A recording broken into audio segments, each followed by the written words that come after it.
to have faith in humans. Give me something to believe in. Earth below me, sky above me, fire within me.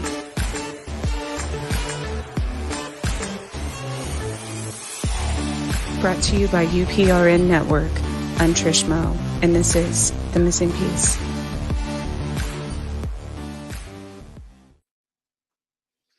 Good evening, New Orleans.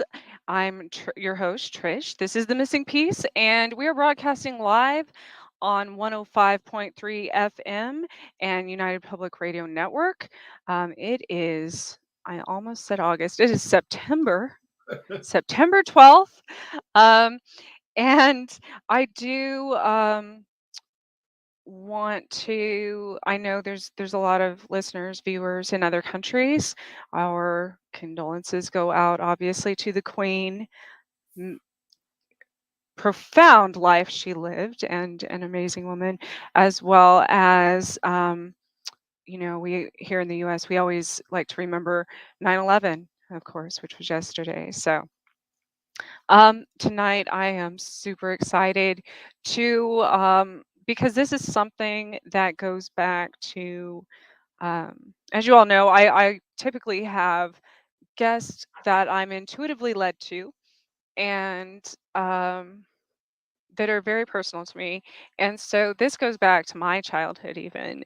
And Denny Sargent, he is a writer, artist, university instructor.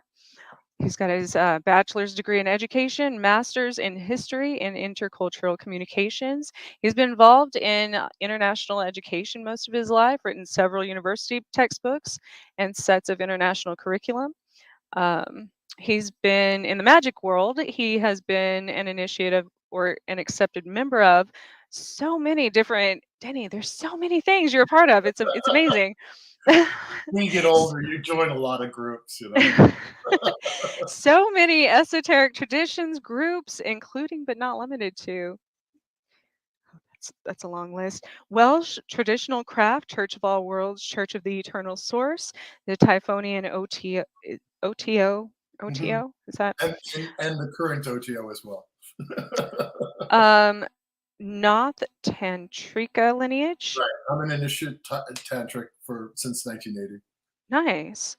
The Grove of the Star and Snake, Right. Voxus Remotae. Voxus Remota, yeah. They were in Bellingham. Yes. These are two groups, Bellingham and New York City. I'm from New York originally. Oh, I moved back here from New York. Oh, Not the city. New York. Upstate. The Voodoo Spiritual Temple, the Shinto In New Orleans. Kamisama. In New Orleans. Yes. On yes, I do Rampart. know that. Priestess Miriam, shout out. So there's probably listeners that will recognize that. I recognize the Shinto Kamisama. Yeah, that's right. Yeah. I lived in Japan there, and You lived in Japan? I did. I Where studied did you there. live? Initially Hiratsuka, and Oh, yeah, I yeah. went to school, the University of Kanagawa, and Oh, then wow. I've been to Kanagawa. I lived in Tokyo. yeah. Downtown Tokyo. Oh wow. Yeah. Yeah, it was. I would live there, in a heartbeat if I could afford it. Honestly. 4 years I was there. My son was born there, actually. Oh wow. Yeah, it was fun. I studied Japan Shinto. is so amazing. I wrote a book on Shinto, actually, called Dancing with the Spirits. Wow. Yeah, I studied it, wrote about it. Yeah, I was big into it. And I've found with Japan, there is, like, you can't describe to people in pictures and writing and explanation Yeah. the feeling of just history and ancestry. You know what I mean? Because it's such an old culture. Right. That it's absolutely, I was able to travel. We stayed in Kyoto for a while. Love Kyoto, yeah. Yeah. hmm What can I say? I've been all over Japan. I loved it. And those, when you get up into the villages and stuff, you really see and you can feel it. It's one of those places that just resonates. Hidetakayama up there in the mountains. That was one of the best places I've ever went. It's up in the I don't. Nagano area. Oh my goodness. You know what? So yes, um, my host family. I stayed with the host family for Mm, like a week or two maybe when we cool. first got there. Just just kind of for the experience. I was in college, and this has been 20 years, of course. Gosh, over 20 years now, but But you know what's exciting to me about this is because I'm doing. I mean, I'm here to talk about werewolf magic, and the one of the things that happened as I went through this in my own personal life is remembering Japan and remembering going back to animism, going back to the kami-sama, and remembering that there is a very important deity called Okami. Do you know Okami? Okami is the wolf god, and it's everywhere in Japan. And they have Oh. huge temples to shrines to Okami. Like Mhm. Okami means big god, right? But that's what the werewolf spirit. That's what the wolf spirit and the werewolf spirit is called in Japan is Okami. And there's a couple. I found out there's a couple of animes that are called Okami. Yes. So, So so I was I was a werewolf in Japan and didn't know it. I saw so see when back then I wasn't anything like I am now. I did not embrace any part of any of Oh, the culture. any of my roots, any of just because I had gotten away from that, after we moved from New Mexico and everything, and it I thought when I saw you see little kids wearing just like they would wear clothing and have accessories and stuff with like the maple leaf on them. Right. And then they had this wolf symbolism and I'm like, why are kids wearing a marijuana leaf on their backpack? And because the maple leaf looks exactly like that. Well, I've seen Japanese and wearing marijuana pictures on their shirt. well, They don't really. well, now probably, yeah, but Well, over 20 years they ago. had stuff they didn't even know what was on their shirt. So Right. And yeah, and then the wolves, I'm like, why is this such a I had no idea back then what that represented. because well, my students, because I used to talk to my students all the time. I taught at university. I actually had 6 jobs there, but I taught university full time, and I had these intelligent young college students, and I asked them about that, about things like the different spirits and kami and all that, Mhm. and uh, and I actually met the head of the entire Shinto Oh, religion. wow. Yeah, I studied Shinto at Kokagakuin University. I got kind of serious into this. And I asked him point blank, like, well, what's a kami? I had to wait 6 months to get a 10-minute interview with him because he's like the big guy. And he said a kami is anything that elicits awe, which I thought was like the best definition of a spirit or an entity that isn't pigeonholed into sort of a Judeo-Christian heaven, hell, angel kind of thing. And it was just very interesting that my students, because I asked them if they believed in werewolves, and they all raised their hand yes. And I said, really? And they said, yes, of course. There are Japanese who can turn into wolves. Yeah. And they all believed it. Like there was no irony there. And I said, well, why is that? And they said, well, because some people just genetically are able to do that and some can't. And some people want to, and they can do it through magic and stuff like that. And I was like, okay.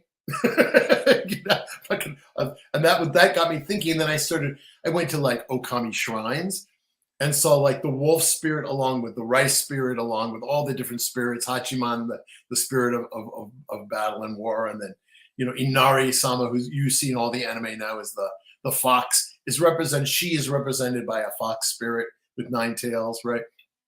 Like all these gods and goddesses all go back to animism, which is exactly where my book goes back to.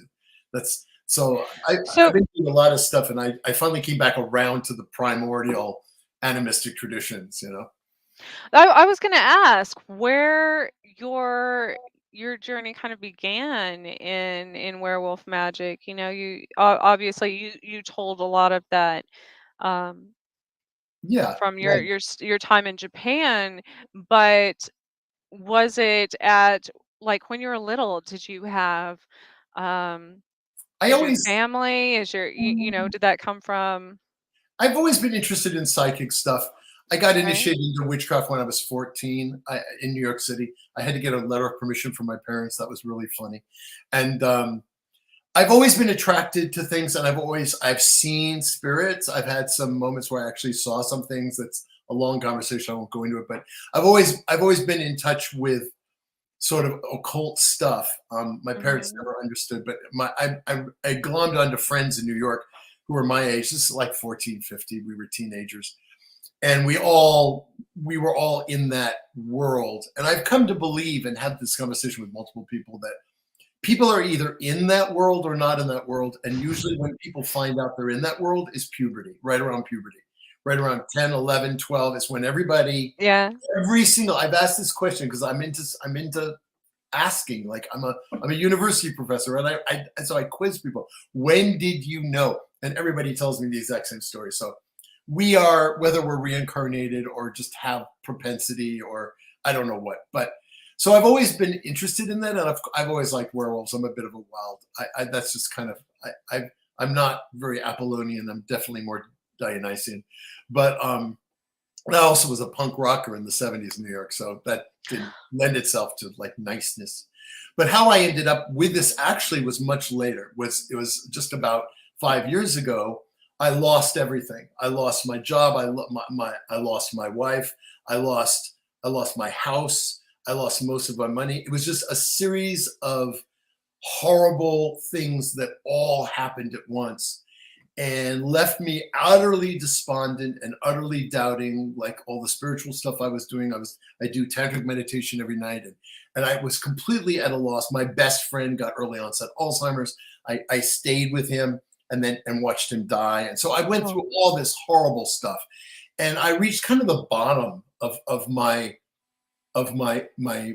resources, my mental and physical resources. And I was just like, well, maybe this is the end of my life. I'm older and I had a fairly good life. I have a severely autistic son who now relies on me when I can see him, etc. I'm So autistic. are you on the spectrum? Yes. Yeah, okay. Yep. Well, that's what I do for a living now is I tutor autistic people and Oh, really? people on the spectrum and then people who are more severely autistic and also fragile X. Yeah, well, this has been my world for 30 years. So my son's 30 years old. Well, So so all this stuff. I'm sorry. no, I was gonna say, so when you were going back, when you were younger, you said around your teenagers, you just knew. So I know a lot of people, including myself, when I went through that stage, something, especially as a medium, something happened that I blocked as we tend to do when anything traumatic or that our brains can't comprehend happens. I blocked out for another 5-10 years, and then it'd come back. It doesn't leave you alone, obviously. Right. But did that happen to you? Did you go through Mm, phases where no, you no. didn't embrace it? I was a feral kid. I knew this stuff was real, and I never doubted it. I mean, and I had so many things happen, and I mean, by the time I was 14, I was in a coven, so I really didn't have any. Oh I yeah, knew I was a that'll do full it. fledged pagan. I knew this was like I came into this world like pretty much ready to be an occultist. I don't know if that's good or bad, but just to I finish, think it's good. I mean, because then you have less I don't know. I go back, undoing. You know you what I know, mean? If that is in your nature, like it was in my nature. It's yeah, always been there since it's I been was my true will. born. But But I hit I this, I'll just finish this story. I hit this wall and I thought I was done. I really thought I was done, ready for the next incarnation. I really did. I was suicidal and I was depressed and I went through all this stuff. And as I sort of sank deeper and deeper, I kept doing my meditation every night. I set my wards. I had a very safe, clear space. Nothing should came in. And in the middle of my meditation, this wolf spirit showed up. I'm doing chanting, and all of a sudden this wolf spirit comes. He just sits, and I ignored him. And then every night I did my meditation, and this wolf spirit would come and sit. And I thought I was losing my mind. And finally, I pushed everything aside, and I said, "What do you want?" And it basically looked at me and said, "You called me. You're at the edge. You're at the end of your rope, and I'm here to save you if you will, let me in and listen to me." And I was like, wow. I was like, I have nothing to lose. So I said to it, okay, fine. What do you want me to do? And it said, I want you to get out of your apartment. I want you to go into the woods, rip off your clothes, and let your animal out. And I'm going to show you how to do it. And I just threw a bunch of stuff in a car. I'm in Seattle, right? So I just drove up to the mountains, and I'm like an hour and 15 minutes away from the Cascades, bears, cougars. It's just pure wilderness. And I did exactly, I had nothing else to lose, you know, so I just did it. I just, you know, found a campsite, ripped off of my clothes. And by the way, anybody wanting to do that, remember to wear sneakers, because as you go tromping around the woods naked, you can really hurt your feet. I found that out. And just threw myself into the abyss, you know, threw myself into nature and let go. And it kind of prompted me, like this wolf was with me the whole time telling me, you got to do this. You're thinking too much. You need to shut up. You need to like start growling, and it gave me all this stuff to do. And then I totally let go of everything. And then you know, this was an all night thing. And then the next day my brain was completely silent. So all this stuff that was making me miserable shut down. And the wolf and my animal self came up and took over. And being an animal, all I was existing. I was just being in nature, right? I was in this total like Zen-like, here I am in nature, and just loved it. And all of a sudden I saw the streamers and the web of light that made up the ecosystem, and the energy coming from Gaia and flowing through the trees and down from the sky, and the full moon was up. It happened to be a full moon, right? And all of a sudden I was in the middle of this web that I could suddenly feel and perceive, because I wasn't cutting it off. I was being an animal. And that's the passport. Once you're in that animal consciousness, because we are animals, and we like to pretend that we're not, and we always say, oh, I'm human, I'm not animal. Animals are freaking monkeys. We're hominids, that's it. But we have spent our whole lives, and all our culture has been putting in our head that we're not animals, right? So once I had that connection, I'll just finish. Once I had that connection, then I realized that's the gateway to reconnecting with Gaia and the ecosystem. And I came back feeling 100% better and started writing stuff down. And this has ended up being Werewolf Magic, which I had no intention of printing as a book. I was writing this down in my journal. And then people said to me, oh, this is really interesting stuff. You should publish it. I said, no, I'm not interested in publishing. I went and did a presentation at PantheaCon down in California on something else. And all my friends were pushing me to put together a proposal. And I said, look, I'm bringing 4 proposals. I'll bring Werewolf Magic as a 5th. I went to the two acquisition editors from Weiser's and from Llewellyn. And I said, how about this one, this one, this one? They said, no, no, no, no. What's this? Werewolf Magic. We want it. So that's how this book came. Gave me the chills. Yeah. Oh, so, well, 2 things, 3 things on that. Well, first, I was going to go back when you said you think we're all animals. So Yes. I have argued with myself and my own beliefs back and forth on this, based on everything I've ever researched or experienced or whatever, that, and it's been depicted in numerous, even, you know, older mythology as well as modern movies and such, that there is in fact like humans, and then there are also animals, and Science says you think no. it's all the same. Science says no. I believe in science. We are animals. We're hominids. I mean, I just finished doing a whole chart of all the animals that exist. We are slotted in there. We are under homidae. We are animals. We emerged from the first cell that became all the other animals.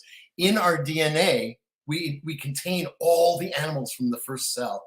We are 98% genetically the same as chimpanzees. We are 78% genetically the same as wolves. We are animals. No, the reason we separate humans and animals is Judeo-Christianity, Islam, the philosophical religions that all say in their holy book, God created man, animals do not have souls. Native Americans I've worked with, a lot of Native Americans I've talked to here in Seattle, Salish and other tribal people, and Chief Seattle, who I'm sure you know of, he said, you do not respect animals as people. They are people.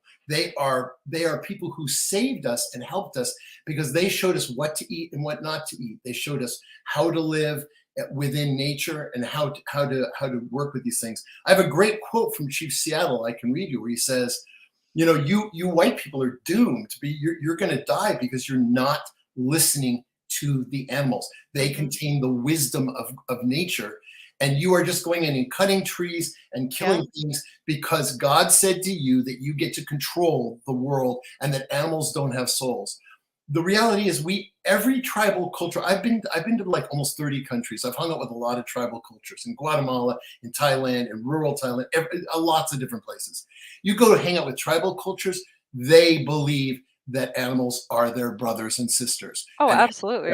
and when they kill a deer, you know, even Native Americans do this. They kill something, they say thank you, they Yes. honor it, they kill what they need. They don't go out with an AK-15 and kill 20 deer No. because it's fun, right? They know that they are connected with nature.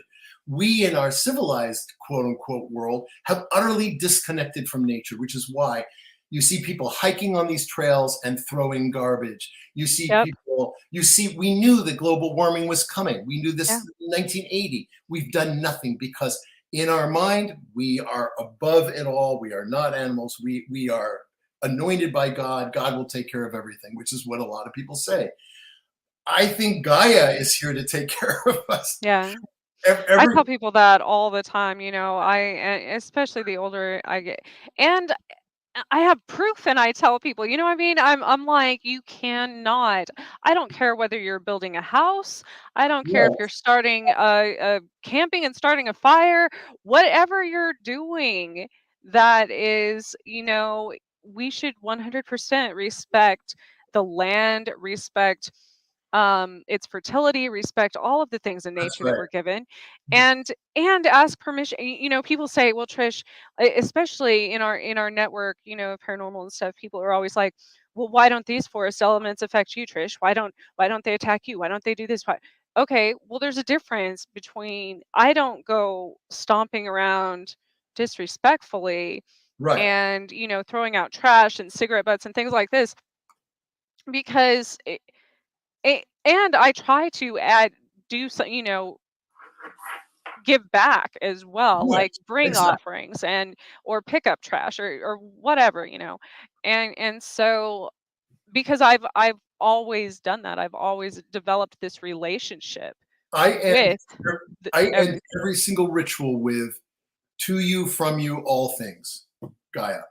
Because without we get everything from from Earth, right? Hmm. We get our building materials, we even get our gasoline. I mean, we have to Yeah. refine it, but we get everything. And yet people treat it like it's just a doormat. It's not, it's a conscious entity. And animals are conscious. I mean, I have a dog right here. He's ridiculously conscious.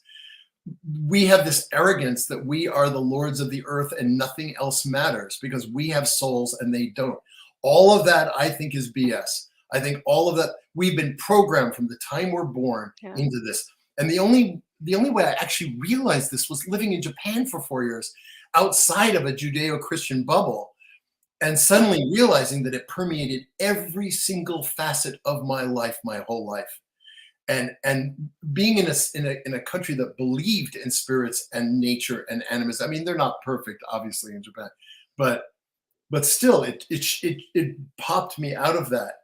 And I've done a lot of occult stuff, and a lot of it has been very intellectual, like like Golden Dawn and High Magic and OTO and stuff. But I've come back around to the origin of what made Hmm. me who I am as a kid, which is spirits and animism and nature. And when I was a kid, I wouldn't, and my parents were obnoxious. I would run into the woods and find a tree and wrap myself around it and Yeah. to make myself feel better, right? I'm sure you do. I Everybody still do that now else and I'm still do that 41. now. I still do that now. I still do that now. I mean, when I get really fried out, I go into the woods, and I Hmm. let I open, but the problem is people go into the woods and they're still sealed off in this Hmm. hermetic bubble that says, you can't connect with the ecosystem. And this is the Well, only way that I've broken through, literally broken through to getting direct gnosis from the environment, getting direct feedback from the environment. And I've had situations where I had a bear come up and sniff my chest one time when I was hiking. Yeah. And I was in a pure bliss state of like being in nature. And this monstrous bear came up and everybody else ran. I didn't realize it. I was stupid. Everybody else ran and hid on top of the lean-to. And I just sat there so enthralled with this bear coming up. I was like, oh my God, it's a real bear. Oh my God. And it came up and sniffed my chest. It's like head was like this. Well, and that's I people don't realize, you I know, went, "Ooh," and it ran away, but it didn't if hurt. you're in the right vibration, it's not going to hurt you. I That's right. have 3 times in the past week, especially since the weather's kind of changing here, you know, it's kind of getting a little chillier at night and stuff. I have picked up and taken out of my, because 2 of them came in, out of my house, 2 brown recluse spiders, which I've been bitten by when I was younger. When I was younger, I was Whoa, bitten by a brown recluse. I was those bitten by are a black dangerous. widow. They're here in Seattle and they're dangerous. Yeah, But I'm not afraid of it. We have an understand, you know, I'm not. good for you. It's just living. It's doing the same thing. It I wanted to come in agree. out of the cold. I get it. Right. So I'm not going to. It wasn't a threat to me at the moment. It was just trying to find warmth. I'm Yeah, not a threat to it. I just picked it up and put it back outside. You know, and people are you're like, "Are dealing. you insane? Step on that thing." I'm like, No, I'm with you. No, it's a living mm. thing. I'm like, so help you in your next life if you're that spider, hoping that somebody shows you mercy and doesn't step on you. There's that. Yeah. I mean, every living thing is our brother and sister. This is Hmm. what every Native American I've talked to said. This is what every tribal person in Guatemala, in Mexico, in Thailand, in China.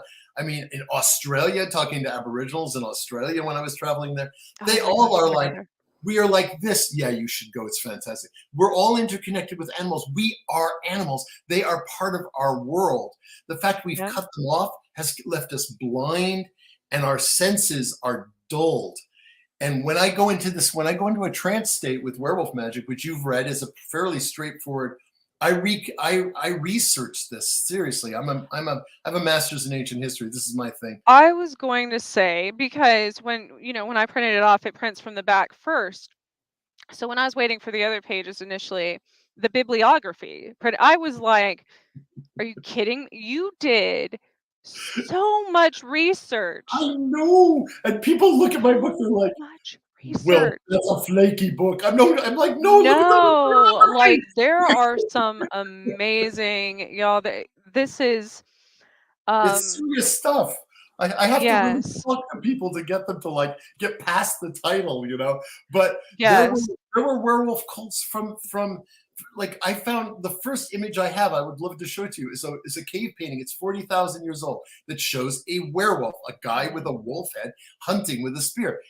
I have found stuff all the way back into 4000 BC in ancient Greece. The first big werewolf cult was in Arcady on top of a mountain, and it eventually became the cult of Zeus took it over and became Zeus Lycaon. Otherwise, before that was Lycaon. I can go on and on about it, but it was been there for 4,000 years. Even when the Zeus cult took it over, it still continued as a werewolf cult. Down the hill from that was the temple of Pan Lycaon, wolfish Pan. Apollo was a wolf god, and there's an image of him as a wolf in the middle of the Parthenon. Excuse me, not yeah. the Parthenon. In Athens, you know, now I've lost it. Where all the temples are. So I mean, as I started researching this, I'm like, I'm not losing my mind. Like this is a real. This has been around. And then the have you seen The Northman? Have you seen the movie The Northman? I haven't. I don't watch too much TV, but If you get a chance, it's a movie and it's worth it. Admittedly, it's Viking, there's lots of slaughter, but the scene where they shapeshift, my friends like made me sit down and watch it. They said, it's your friggin' book, Denny. You need to watch it. wow. And they recreated this shamanic cave experience with psychedelics, and because you know berserkers, right? Mhm. Berserker means bear sark, it Yeah. means to wear the bear skin. The other kind that you don't hear that much about is the Ulf Sark, who decided to wear the wolf skin. And that tended to be higher level people, princes, kings, etc. So going Um, into shape shifting, going to the Ulf Sark, The these people oofs. would get possessed by their animal self, by the wolf, and they would be impervious to pain and et cetera, et cetera. And this stuff is still. When I went to Iceland, I asked them about it, and they were like, "Oh yeah, no, it's real. We got a lot of people here who do that." I was like, "Okay." I mean, once you get out of the Western world, Yes, well, yes. In China, everybody believes in were tigers. In Morocco, everybody believes in were hyenas, who are often supposed to be iron workers. I have no idea why. I mean, everywhere I went, I did a book on Naga, It's interesting. serpent beings. Well, like the royal family in a couple of places like Vietnam and Cambodia are all descended from Nagas, from Naga Mhm. spirits. So I mean, this sort of interrelationship between human and animal is the norm in the world. This our little corner of the world, which is very hermetically sealed in its own religious and capitalistic world, doesn't buy into it and says, no, no, no, no, we're not animals. But if you go to the rest of the world, like a majority of the world does believe it and does think that they know intuitively we're connected with animals. How could we not be? We're moving up the ladder too. We're not Cro-Magnon anymore. We're not Deniscian anymore. We're Homo sapien, but we're on a ladder. There's going to be Mhm. more Homo sapiens unless we kill ourselves. So yeah, no, we are. So I went looking for this. So I had this experience. I was like, all right, how do I replicate this? Because I'm a professor, right? I mean, I'm like, how do you do this? Well, that's what I love about your method of storytelling and writing and getting that, because I'm the same way, and I want uh, facts. I Right, want something to back it up. I want right, scientific, all of these things. yeah, Mostly I yeah, start doing that to tell myself I'm not crazy, but right. then it also assists other people. So I love that you think that way, because your research I'm an academic. absolutely backs up. You're not just writing a story, it's No, not like a nonfiction book no. where, or I mean, sorry, a fiction, it's not like a fiction book that you're writing about some, fantastical character or something. You've actually have solid research and I evidence to back do. everything you say up. I And do. that's amazing, because Thank you. Thank you so much for that also, validation. Because yes, people see this and they're like, yeah, what do you know? And I'm like, and I see you looked and you saw the table of contents. And I have yes, to start at the beginning and go, no, seriously, this isn't completely as crazy. I talk about the Vikings, I talk about the Greeks, I talk about the Romans. All the Romans believed in yep, Vespellus. Vespellus were shapeshifters, werewolf shapeshifters. And the historians, Herodotus and Livy, they all talk about seeing tribal people turn into werewolves. Like mhm, Herodotus says, oh, I went to the Nurai, which was in Russia at the time, the Nurai tribe. And oh, they had a festival for 1 week and they all shapeshifted into werewolves for a week. And you see this in the Celtic worlds too. You yep, over and over. The Christians who were moving into to Ireland, and they said, oh well, this one, the Ossory tribe, they're very obstreperous. They don't want to convert to Christianity. And we were there, and they turned into werewolves for a week, and then came out. And so, every historians just gloss over this. They're like, oh yeah, whatever. They lost their minds. These are actual historians who are saying, I saw something, and this is what I saw.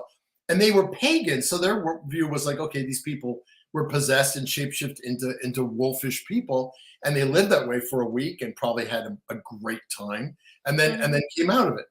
And then you have Lupercalia in Rome, the big Lupercalia festival, which everybody has probably heard of. For a week, there was drunken debauchery, and the priests who were sanctified, they were called Luperci, which means werewolf. They would mhm, they would dress they would kill a goat and dress in the skin, and then have straps and go around and whip people gently. I guess gently, I don't know, who for to give them fertility. So women would show up naked or half naked and get whipped so they could have kids. I assume men were doing the same thing, and everybody was drinking, and it went on for like 2 weeks, a week and a half to 2 weeks, and was this huge. And the main deity that was invoked was Lupa, who's the wolf who fed Romulus and Remus, the founders of Rome, right? So that's ostensibly the festivals to honor the wolf goddess, but also the god they worshipped during that was called Faunus. And Faunus is the Roman Pan, except he yeah, was also the wolf god. Right? So I this. didn't know that before. Oh, Actually, I've I got didn't know that so part. much Yeah. trivia. If you want trivia, just ask me. I'm like up to here with it. After I've cited all these things and read all these things. So I got to, so then the next piece of the puzzle was, all right, I get it. I get the shamanic stuff. I did a lot of research. I hung out with Siberian shamans. My friend Jan used to bring them over to Seattle. They were Nani Doro is what they were called. They were from the Olchi tribe in Siberia. So they were legit shamans. Most people in America who say they're a shaman, it's not technically what a shaman is. But these people were legit tribal shamans who, I interviewed one woman, Nadia, quite a bit and did some classes with her. And I was interested in what the reality was of real shamanism. And she said it happens when you're about 4 years old. The animal spirits come and talk to you. And she toddled out and told her mom and dad, "Mommy, Daddy, I can't sleep. The animal spirits are talking." And her parents started crying because it meant she was a shaman, which meant she had to train with the shaman, and nobody wanted to marry her. This is what she's telling me, right? Because shamans have a rough life and they don't often live that long because it's really stressful. Yes. So her whole life, her job was going into the underworld and helping people, and finding the caribou when the tribe needed it, all this stuff, And so talking to her, it was like, but I learned a lot about shamanic techniques, and going through the research, I'm like, okay, I'm not a shaman. I'm going to be perfectly blunt about it. The book isn't teaching you how to be a shaman, but I picked the techniques to do this one thing that I wanted to learn how to do, which was to consciously go into a deep trance state, let my animal self emerge, and let my over babbling monkey brain sink down into my unconscious mind and just exist as an animal. What I didn't realize what would happen is, once I was able to perfect that and get it to that point, once I went into nature, not only did everything change and I stopped worrying about everything and blah, blah, blah. And I started to actually fully experience nature in ways I've never done before, because I was my night sight became incredibly good. I could walk through the woods at night. I scared a raccoon. I grabbed it and it ran away, and I went to deer and stuff. I could also hear stuff I couldn't hear before.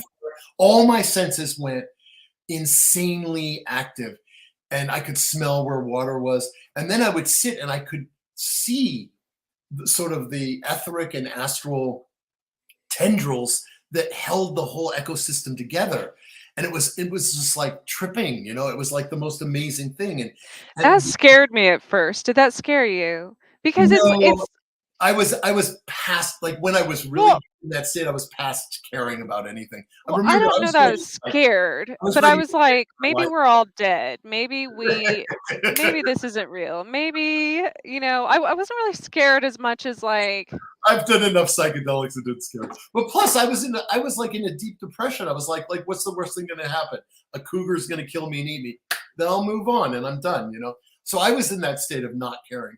But I could see how most people would probably be like, holy shit, I don't know if this is really the right thing for me. But so then every time I had an experience, I went back, I sat down with the wolf spirit who never left me, kept showing up in my dream meditation, and I kept trying new things. And it would say, no, try this, go out into the woods and do this. Every full moon, I went into the woods, ripped off all my clothes, and did something new. And that's how this book got written, slowly but surely. Wow. And I started to realize there's a few keys to the actual trance state. One is no talking, because because I teach linguistics, I teach methodology and pedagogy. I train teachers how to teach ESL, by the way. That's what I do. I teach universities. I worked my way up, and then I became a teacher trainer, and I teach TESOL competency. And thank you. It's a really, you lived in Japan, so it's a very small little world I live in, but this is what I love to do. In fact, right now I'm creating a learning management system for Saudi Arabia to train people how to teach English. Anyway, that has nothing to do with this, right? But one thing I do know is that there's 6 centers in the brain, and when you start talking, like I'm talking now, it's incredibly complex what's happening. You know that. I mean, you're into teaching English, so the cognitive stuff that's happening, it's creating a hologramic thing, and then it comes out of my mouth once it's been pieced together. It all seems fluid to me, but it's got a million things going on. But I realized that the minute I opened my mouth and said something in English, it shut down my trance state. Like I was back out of being an animal. So when my pack, I have a pack now. Oh, by the way, I should probably have a moment here and point this out. This is the new book. It just landed in the stores last weekend. Werewolf Pack Magic. So this is the new one. And Llewellyn, have Llewellyn send you a copy. Well, that was another thing I was going to say. First of all, that Both of them. that is out there to pay attention to. Llewellyn is, I would recommend as a highly, lost the word. What is it? Respected, reputable. reputable. Thank you. Reputable. Man, they started out as publishers, but now they've kind of expanded to many different Yes. areas of body, mind, spirit type. You know, if you go to their website and stuff. I'll give them a big thumbs up, and I'll tell you, all the citations, Llewellyn made me do that. Like I've done other books for them where I didn't have to, but with this one, they were like they didn't want me to use the word shaman, and I said, no, I've interviewed real Siberian shamans. I've interviewed real shamans in central Guatemala in the Maya region, and I've interviewed real shamans near Oaxaca in the woods. I mean, in the desert rather. And so, I mean, real tribal people that I've interviewed. I said, I have proof that I've interviewed her, and I had to put that in the book. You'll find the link to my interview with the Olchi shamans, because they were like, no, we don't want you to use that word. I said, no, I'm using it legitimately. Shaman comes from a Siberian, right? And they said, okay, if you have a link. So there's more footnotes in this book than I've ever put in anything, even my master's thesis, because they were like, you better prove this. Yeah, they did. They kept like, cite this. You need to cite this. I'm like, all right. I will, Carlos, I will put your question up in just a second. Welcome, Brian. Let's see who else is in the chat room here. I was gonna say something profound when you mentioned the Siberian shaman and things like that. Here is how, for people don't believe that things happen in the order they're supposed to happen to, and you're always, leading to something in your life.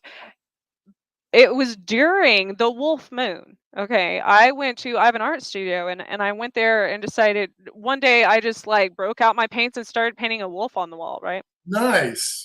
Like a mural. And on the flip side of the season, now we're into the fall season. Also in the spring, I think it was right before, it was a full moon also though, but it was right before Beltane. I interviewed Snow Raven.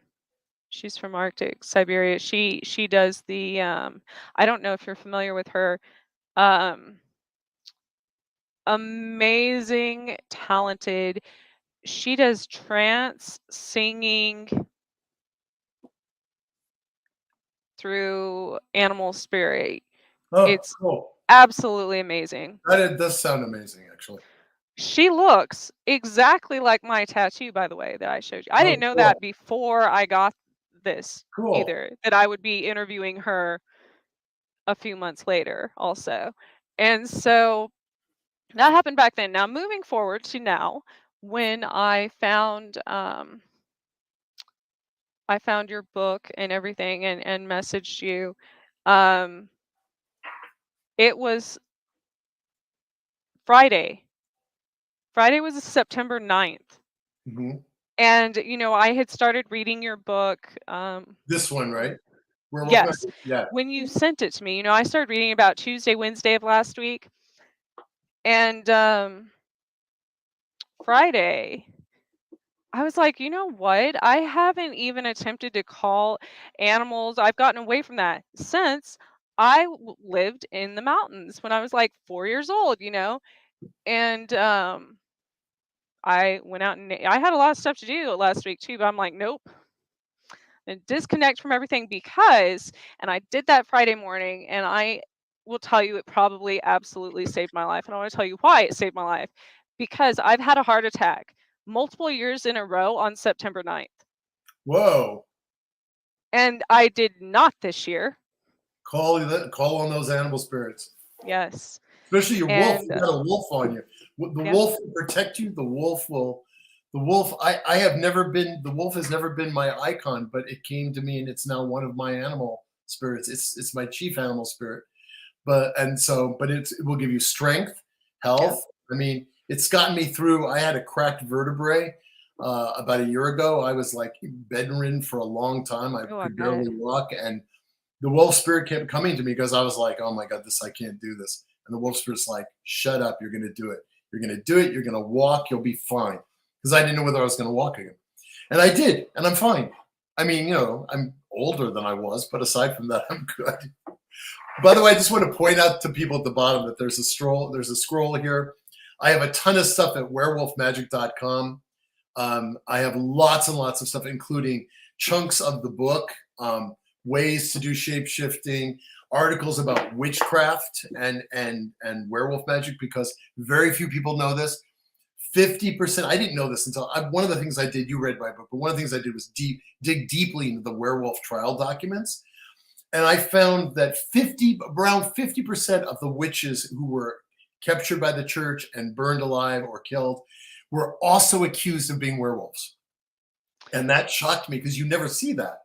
Which is interesting. Have you, I'm sure you've heard of Stoll, Kansas. I live very close to there. That's actually where I went to school at the University of Kansas, is really close to there, actually. We discussed it briefly last week, I think. But that the legend of Stoll is obviously, it was a witch and a werewolf married by the moon or something, and had a witch and it was a witch, and it was supposed to be the devil and a witch, because it's one of the 7 gateways to hell, and they had a werewolf child that ran off into the woods, but she was burned and all this other. This is right out of medieval witchcraft. This is right out of the church's persecution of witches. They would say this, that, it's a witch and a werewolf, or the witch was a werewolf, or rode a werewolf. And they have all these, and this is why I remember the story that way, because I'm like, are you kidding me? Like, what? Werewolf, come on. And so I ask people this all the time in this community, because I see it all the time and they don't recognize it. And I understand why they don't recognize it, because I was there too. I was very Christian only a few years ago. And I see people hunting shapeshifters, hunting werewolves, hunting this. And I'm like, same as it ever was. And I see it. I'm like, do you know what you, and they're interested in that because they do it themselves unknowingly. 100% of the time I found. They're doing that because it is part of the Judeo-Christian mythos. And believe it or not, here's something interesting you might find interesting. The Catholic Church didn't go after shapeshifters in medieval Europe, not until about 1400, when this one bishop said, wait a minute, because it was just generally accepted that some people were shapeshifters, some people were werewolves, some people would turn into things, but they could still be, good Catholics, right? And apparently, then this one bishop said, wait a minute. It actually went all the way up. And they said, look, if someone's changing shape into a werewolf, then who's doing it? It's either God or Satan. Now, there we get to that dichotomy of Christianity and Islam and Judaism. It's either good or bad. And they came down with, well, it's not God, must be Satan. So that's when witches and werewolfism, lycanthropy, or werewolfery, one of my favorite words that's actually a word, that's when they started accusing witches and anyone who was doing anything weird of this sort of thing. But I have so many stories of what happened, of how people would shapeshift, and then someone would hurt them, and then they would track them down in their house, and the injury would be the same injury. So the question always got to me, like, okay, I'm seeing hundreds and hundreds of historical things that are all pointed to the same thing. How did they do this? So I found this book and it's in the citation section, by a man named Lacanto, who is an academic. He wrote a book called Witches, Werewolves, and Fairies. and it's an academic book actually, but he brought up the idea of the double. The double is what we call the astral body or the energetic body, right? And they believe all the way back to ancient Egypt, ancient Greece, ancient Rome. They all believed in the double, that you have a soul, and when you die, the soul goes, but you have this energetic being that when you die and your soul goes, it may or may not continue as a shade, right? So this double though can be utilized according to Lacanto, and he had more citations than me. That the sorcerers and shamans and all that would use this. You could imprint that astral body into whatever form you wanted, including a werewolf, and with a lot of focus, a lot of trance work, a lot of drumming, swing, all the classic shamanic things that people do, psychedelics and all that. And once you got to the point where you had a clear vision of it, you could then manifest it. And so when I'm doing, like I have a pack, we get together, and a bunch of people decided they wanted to join me in this. And we get together and we shapeshift much faster together than solo. Yeah. And one night I said, okay, after we had come back out of it, I said, what do I look like as a werewolf? And let's go around and like describe. Oh, that would be so cool. And we nailed every single one. They looked at me, they said, all five of them, they looked at me, they said, you're a black wolf with gray. And I said, exactly right. And how about you? Oh, she's a white wolf. Bingo. Oh, he's tan with some black. Bingo. We went around the room like we all knew. And I thought, yeah, all right. Astral vision, that worked, So I don't know, this stuff works. It's old. I found absolutely. I pieced together a really clear way of doing it. If you go to werewolfmagick.com, you'll see a thing that says, summer, where was it? Starwood. I went to Starwood Festival. I don't know if you've heard it. They paid my way. They paid my way to come, and I did 3 huge werewolf circles. I got 200 people to go into werewolf trance. Like when I saw how many people were there, I was like, oh, this works. And anyway, and they all like that went under and then wouldn't come back. They didn't want to come out of it. Yeah. And I was like, no. No. I learned that in hypnosis. That's the especially with the world the way it is nowadays, like nobody wants to come back. No. Plus, you're in a great space. I had people running around the circle on all fours. Like it's not just a trick of the brain. It's they're letting their true animal spirit come out, which has been suppressed by so many decades of our culture, right? And they're just letting it out. And all of a sudden they're like, I'm not thinking, I'm happy, I feel everything at the moment. Anyway, that was really funny. So if you go to werewolfmagick.com, it says Starwood 2022, and it has an entire script on how to shapeshift, because that was what I used for them. So it's right there if anybody wants it. It's like boom, boom, boom, boom, boom. I pieced it out of this. This is a better way to go through it. But actually, this book, I've added a bunch more techniques for shapeshifting. Like we invoke different gods and goddesses, but we don't speak. We have some rituals where we say a few words in Greek or Norse or whatever, but we just use vibrations. Like the moon is ah, and the Lord of the forest, like the horn god, the green man is ah, and the earth mother is ma, and the werewolf spirit is rah. So everything, we just did like a 4-hour ritual the other night. We don't say anything once we start. I believe it. If we need to ask something, we're like,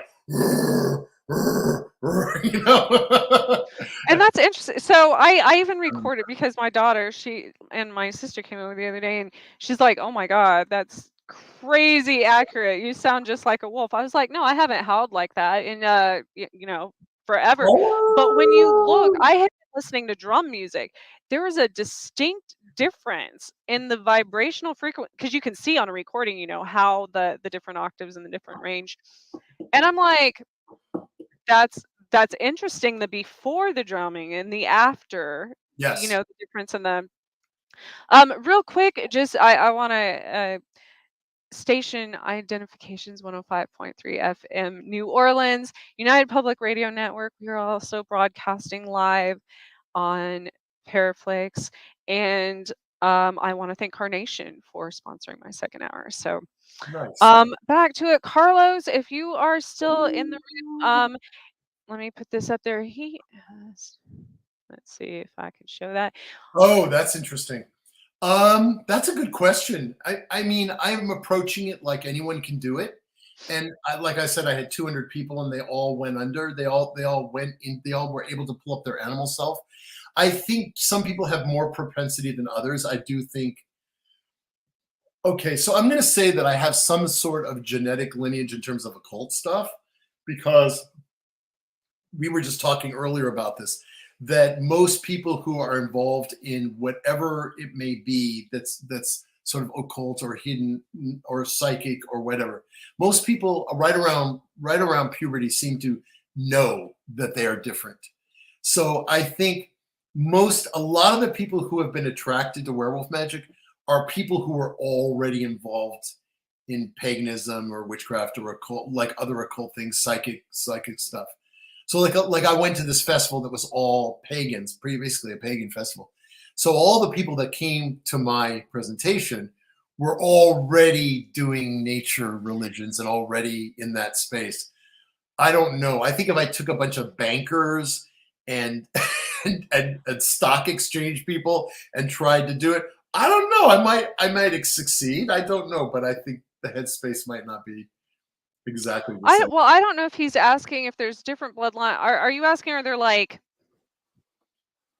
literally different bloodlines of Oh, I like see. one from, North America, and you know what I'm saying, like that kind of You mean like like the vampire different race, bloodline? like I got different you. races of werewolves, or like where like the RH negative, they say is different Yeah, than the other bloodlines. I I'm not think sure if I don't know. I really don't. I tend to. So I'm on a lot of Facebook groups that are werewolf groups, but I think I'm kind of an outlier, and that I'm like, no, I'm serious about this. No, I'm serious about this. We're not talking about like nice pictures, and we're not talking about like I was about Werewolf the to ask Apocalypse. that. I'm a big fan of Werewolf the Apocalypse, by the way, the game, the role playing game. But I this have is not. never heard of that, but You never heard of? No, you never heard of Werewolf the Apocalypse? Oh my I goodness! don't play. I am You're not. I don't amazed. play video You're games. amazed the Ascension. No, Dungeons and Dragons. You got that one, I bet. Yeah, So yes. That was. I Werewolf the know that from Apocalypse. when I was younger. So good. But it has nothing to do with what I'm doing. Like, But I was going to yeah, say. pulling out your So animal self and I I relating to nature. I think it is a huge disservice to, because I was explaining this to my son the other day. In this day and age, teenagers are very confused because one, so it's happening all over. When people say in the schools, there's people who go to school and act like dogs or whatever, Mhm. and but here's the problem: none of them. There are a few schools popping up that are private schools that teach the nature path, paganism, things like that. Yes, of course, Right. because it's more accepted nowadays. But here's what I'm saying: everyone, including myself, I tried to go with the whole Christianity path, all my life, um, because everything I was always, once I moved out of the forest, obviously, everything after that was always wrong that I was doing or following or whatever. Right. So You were with a feral kids fellow. now, yeah, What? with kids now, it's like my daughter, she was bullied when she was younger, when she was in kindergarten. We all have red hair, of course, and so Yeah. that's another thing with the Yeah. being called an animal all my life and stuff, because they say redheads don't have souls. And so Yeah. when I There's was so much. little, There's I so much. literally thought we were separate. I was like, well, I guess I am an animal and everybody else is human because I was born without a soul since I'm a redhead. You know what I mean? In Europe, redheads were also accused of witchcraft a lot. Mhm. Yeah. But again, when I went to Japan, they like ran to me, wanted to take pictures with me. They're like, "You're a real redhead? Like you're a real, like." And Yeah, they do like that. It's like, like Totoro has redheads in it, I mean, I know, I was like, I felt like a celebrity, or I was I like, always man, wish I had red hair. I thought red hair was the coolest ever, but but we struggled with this. So my daughter was bullied once when she was in kindergarten, and sorry.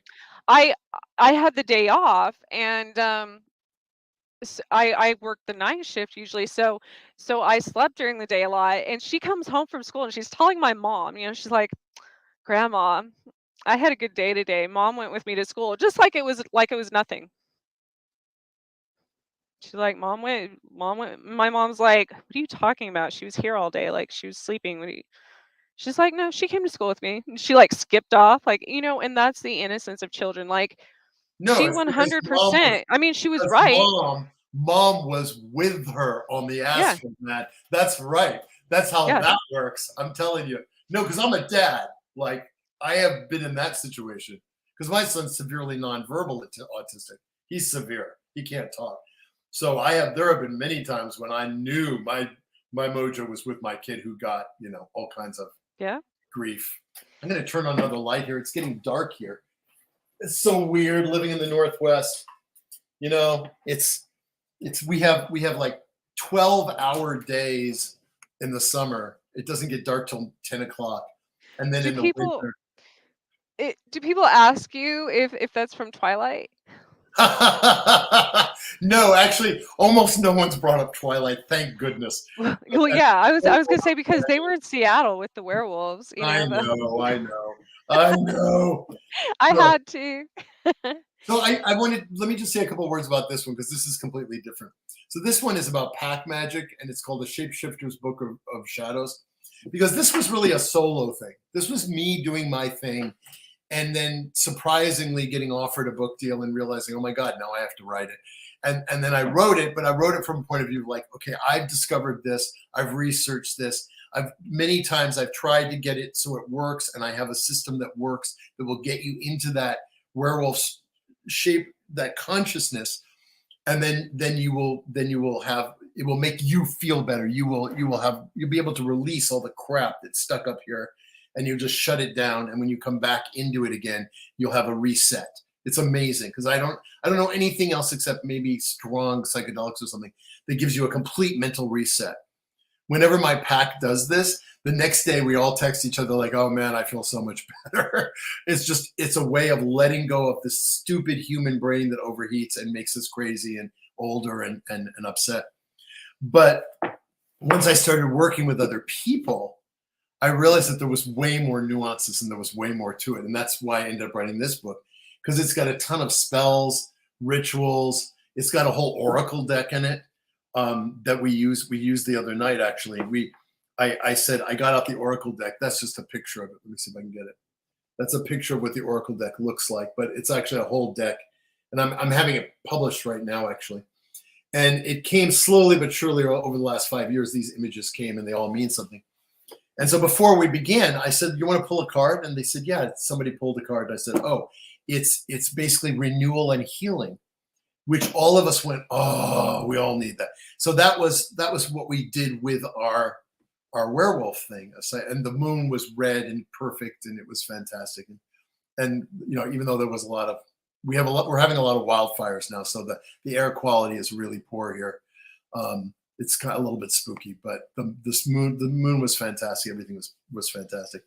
So I'm really excited about this book, and it just hit the stores, and it's got a whole lot more in it, including how to reproduce Lupercalia with your pack, Oh how wow. to reproduce several. So I found all these werewolf festivals that had existed in the Middle Really? Ages. Yes, including one that was in what's now Lithuania, and I found, I mean, it's got some Christian Huh. elements. Basically, no, it's really cool. You want to hear about it? Because I was like, I found these werewolf festivals. I'm like, what? And I'm Yeah. like, no, there have been Dude, werewolf festivals always, even in Christian Europe. There were times in midwinter when everybody would lock their door, and some people, the werewolves, would come out and have a blast. So this festival, I'll give you the short version. It's right before Christmas, and the dark time before Christmas. used to be Saturnalia in the Roman world, and you know, the church remembers these things, and people tended to remember the old ways. But you know, the church was like really tight before Christmas. Mm-hmm. Once Christmas came, they took over, and they're like, all right, it's a new year, and you're all blessed, and Jesus is here, and all that. But before that was the dark time of the year. It was before the Yule, before winter solstice, right? It was the darkest time. It was also the time when wolves mated. Was at the heart of winter. I didn't know this. I found this out reading these documents. I'm like, oh, all right. I looked it up. Yep, sure enough, midwinter is when wolves mate. So this is how the festival. Oh God, this that is how explains all my bad relationships. I'm sorry or I'm happy. I don't know which I should say. Then it all makes sense. Stick with the wolf stuff. So the way it went very quickly was the devil, or the horn god, would come along with a staff and bells on it, a forked staff, a stang, which is a big part of werewolf magic. I mean, you'll see it. No, where is it? It's here. There's the stang right there. That's a rune, but the stang is over here with the flame on top of it. So that's like yeah. old pagan symbol. So he would walk around in the snow, dressed as a werewolf, but with horns, like he was the devil and all that, and bells. And he would go from farm to farm and knock on the door of where the werewolves lived, the secret werewolf farmers, right? And he would call them out, and they'd be like, and they'd go through this whole ritual thing of like, no, we're not coming out. We're not coming out. He'd pound on the door. He'd say, you must come out. I am the Lord of the forest. I am the devil. You have to obey me. And then they'd come out, and he would touch them with his wand, and they would transform into werewolves. And then they'd be really happy, like, oh, we were just kidding. We just wanted to be werewolves. And then they would follow him. Then he'd go to the next farm, and the next farm, and the next farm. Obviously skipping the farms with crosses on them and all that, and just picking up the people who were closet pagans, right? That's what was going on. And then they would pretty soon they had a whole parade, and they would go into town. Meanwhile, now remember, it's like late at night, like, I don't know, 1 a.m. There's piles of snow. Everyone knows the werewolves are out. They can hear the howling, and they're all locking their doors and praying, right?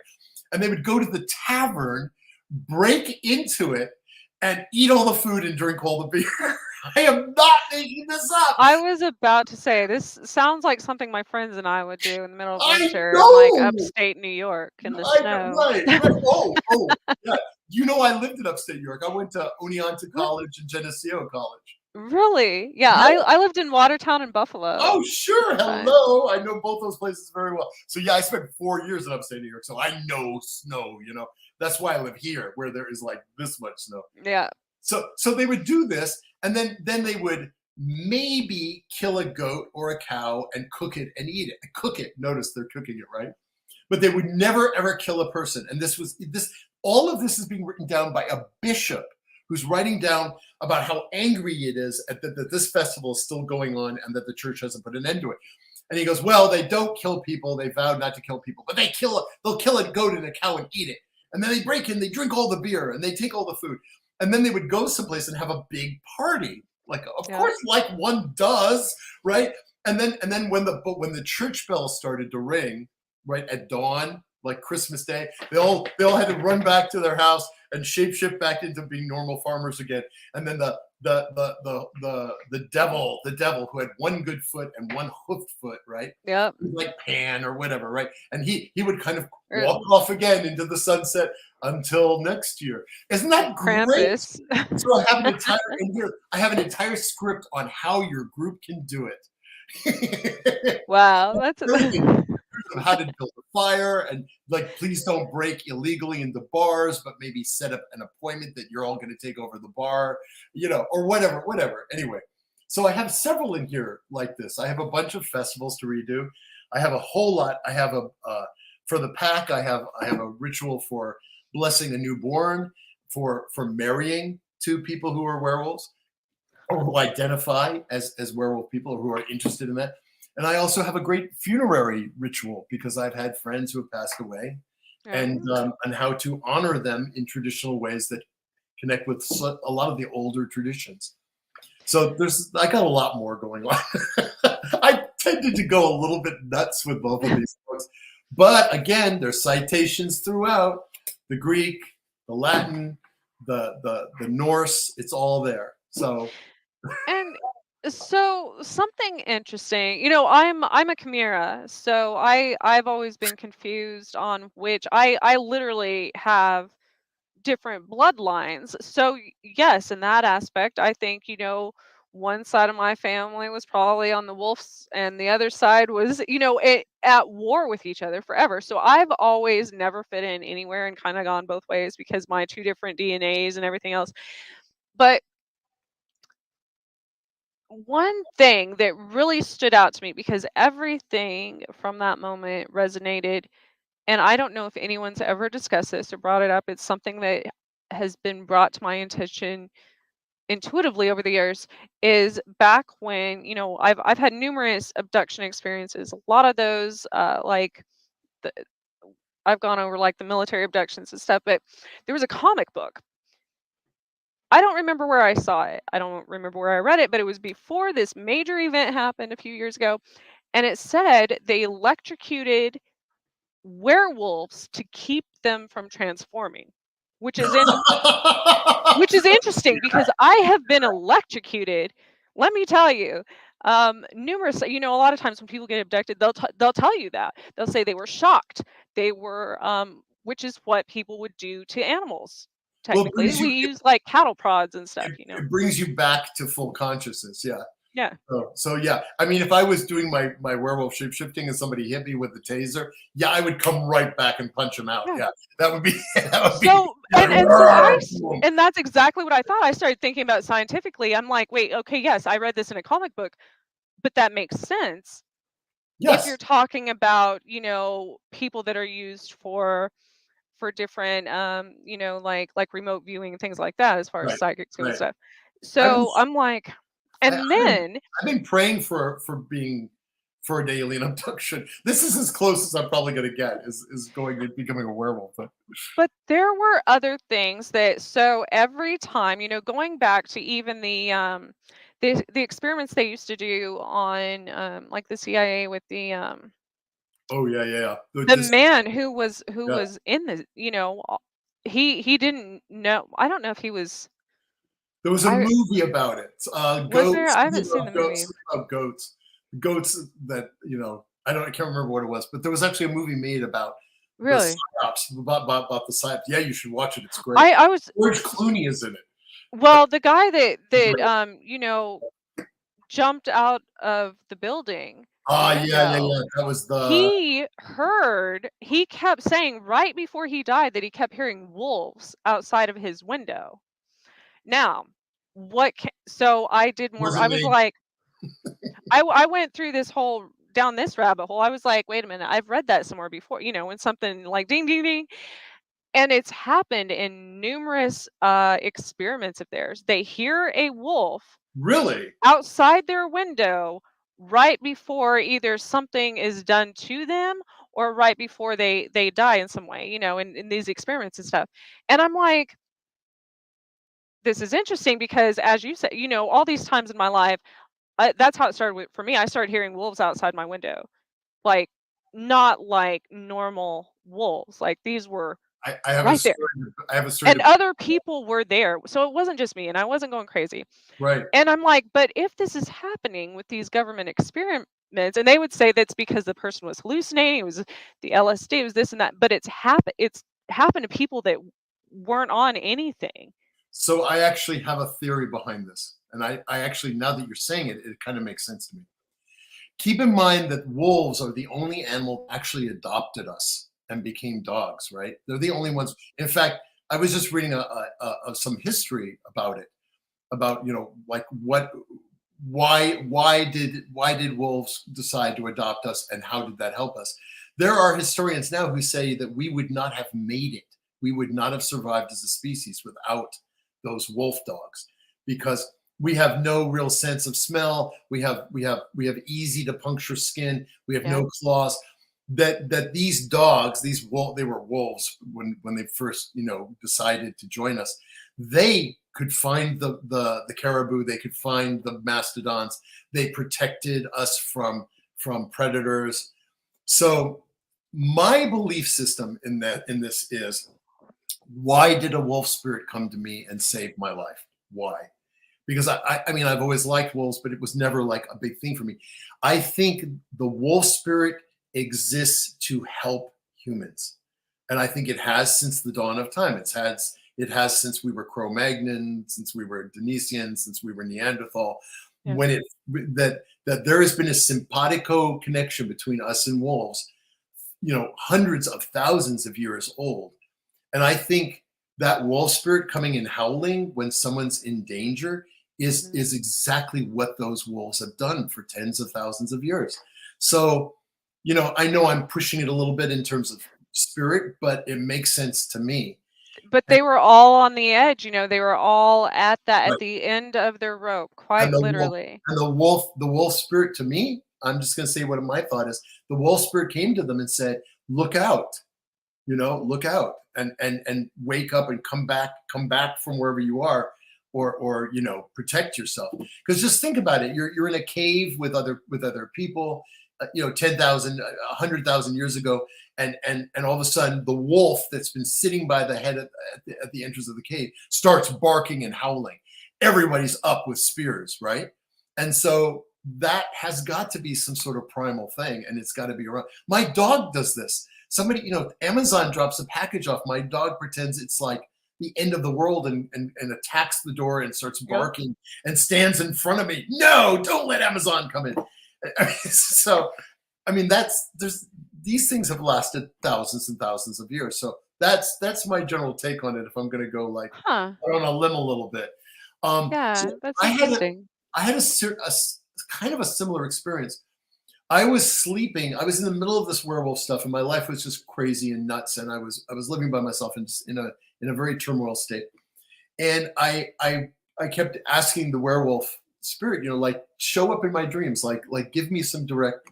So one night I'm like sleeping and fitfully sleeping. And all of a sudden I'm running with the wolves. Like I literally am a wolf running with a pack of wolves. It was extremely clear and it like freaked me out. It was so clear.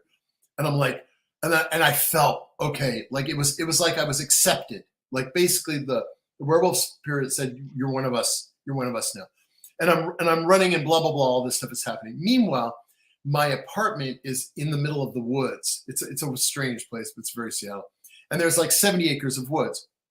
And I'm sleeping, and I start to wake up like at about 4 a.m. I'm in the middle of this dream, and I hear yip yip yip yip yip, and I hear like a pack of wolves go by my window, right? And I'm still asleep, and I'm thinking, no, this is like. And when it started, the whole thing was an owl hooting, but that's another conversation. So I wake up the next day and I bolt upright, come out of my dream, and I'm writing it all down, and I start drawing some of the wolves, and I'm like, this was really a powerful breakthrough for me in terms of what I was doing with this book and this magic, right? And I'm like, well, there's no wolves around here, but I'm going to go out and take a look. Well, I go outside my window. It's covered with footprints, like hundreds of footprints. And then I remembered we have coyotes, and in the woods there was a pack of coyotes that ran right by my window when I was having that dream. Now there's no way that's a that's not an important synchronicity in my life. I mean, everyone else could say, well, it just happened.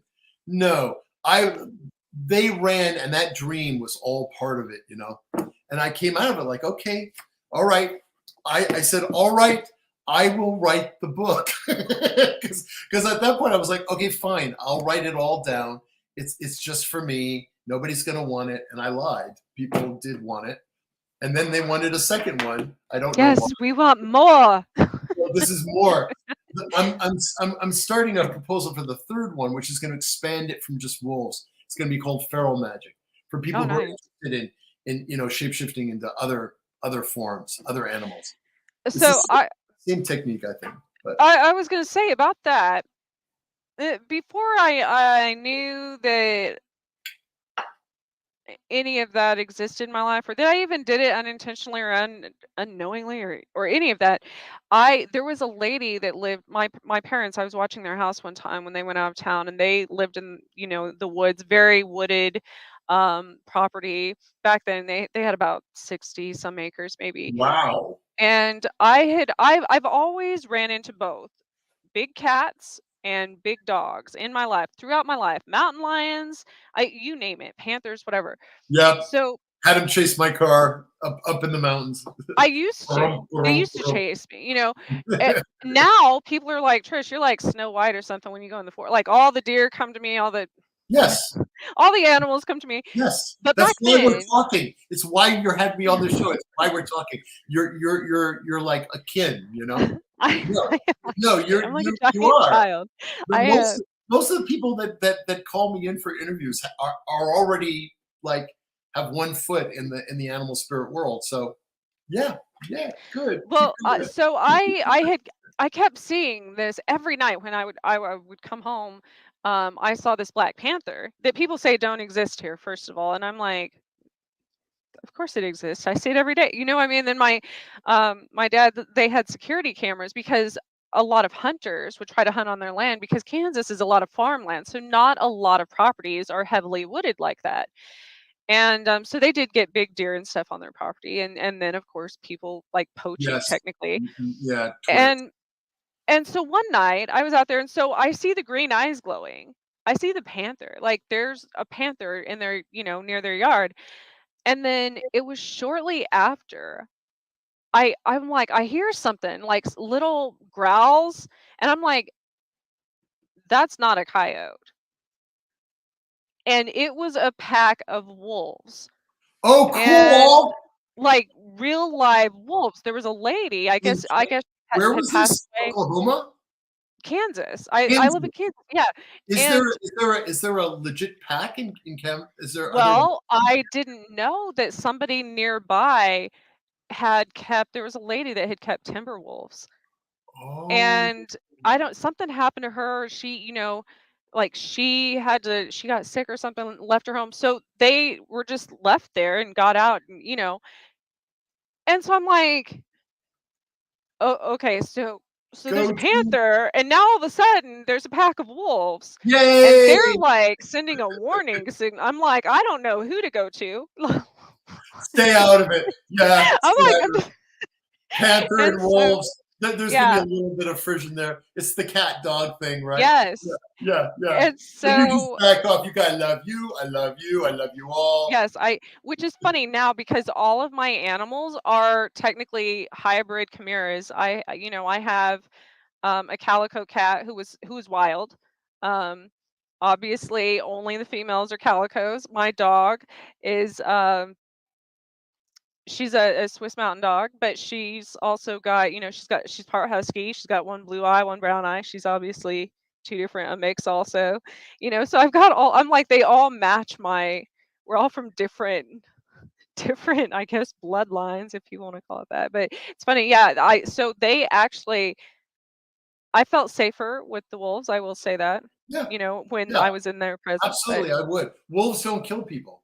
It's very, very, very rare. There's only been a couple noted in the entire history of people looking at wolves and seeing how dangerous they are.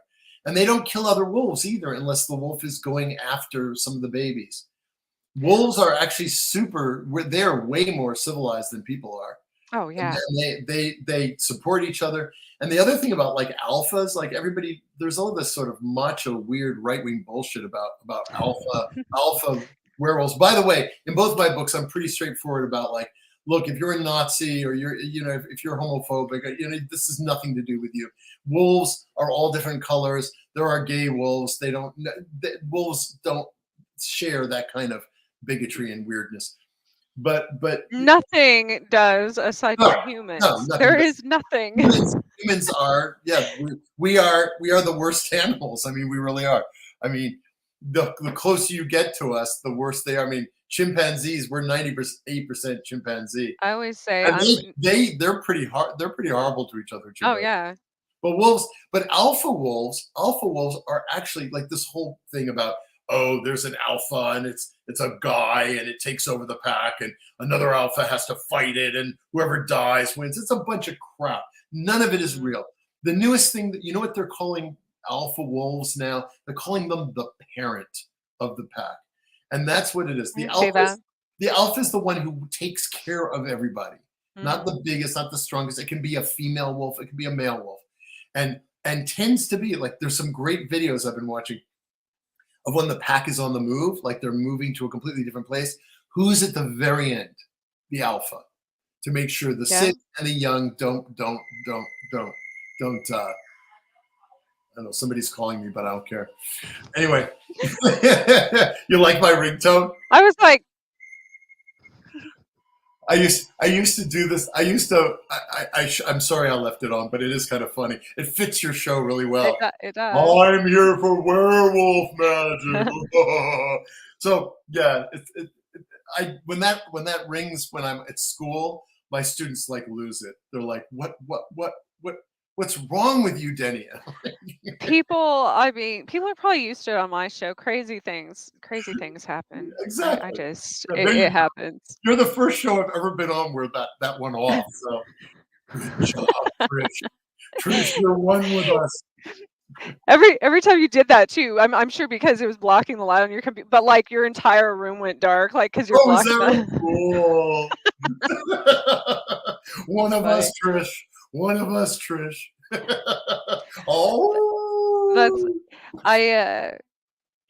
So when I was perfecting my wolf howl the other day, I was trying to teach my daughter, and I said, it's not, you don't use your literal voice, I guess. If that makes sense. I don't know how to explain that. You don't use your voice box. No. You use your diaphragm. And yes. And after 5 years, I've gotten it way down so I can what we call rumbling, which is like our meditation.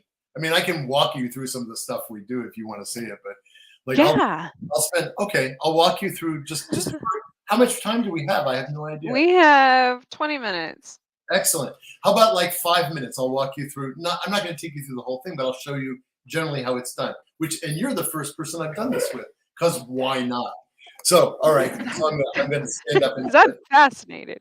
I got the right shirt on for today. Oh, yep. Look at that. I know, it's so good. So we start with just what's called rumbling, which is like this, like mouth closed, and it's way down in here. So it's right, and so rocking, swaying, rocking. We've started using drums now, all of us, and that's really helped. That's really brought the energy straight down into it, and the wolf spirit comes right up and fills us up, and we are good to go. So we'll start by banishing. And banishing, I use a growl. So remember, there's no words in what this is called. Praxis. Praxis is the initial ritual to get into the trance state, and then you can do lots of other things, right? So the banishing is a growl to 9 directions, and that's it. And when you growl, you're in a feral state, and you're taking on an animistic persona, and you're like, and you do that to all like 9 directions, but like really like, and what you're visualizing is that you are a beast and you're getting rid of all negative energy. Works like that, and it's just like all the way around. And then we're done. We don't have to cast a circle. We don't have to draw pentagrams. We just it's like, get out of here. If you don't belong, you get out of here. And whoosh, it's clear. And then we start by just rumbling, but we just go like this.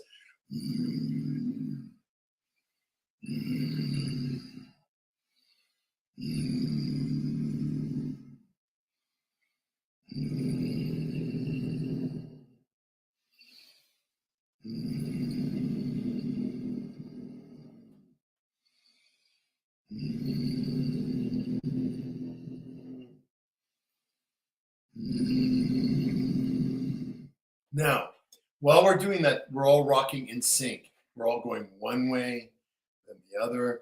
This kind of repetitive motion it's a big part of like Norse magic and other kinds of shamanic based sort of magic. And we'll go like long, like we'll spend an hour just doing that.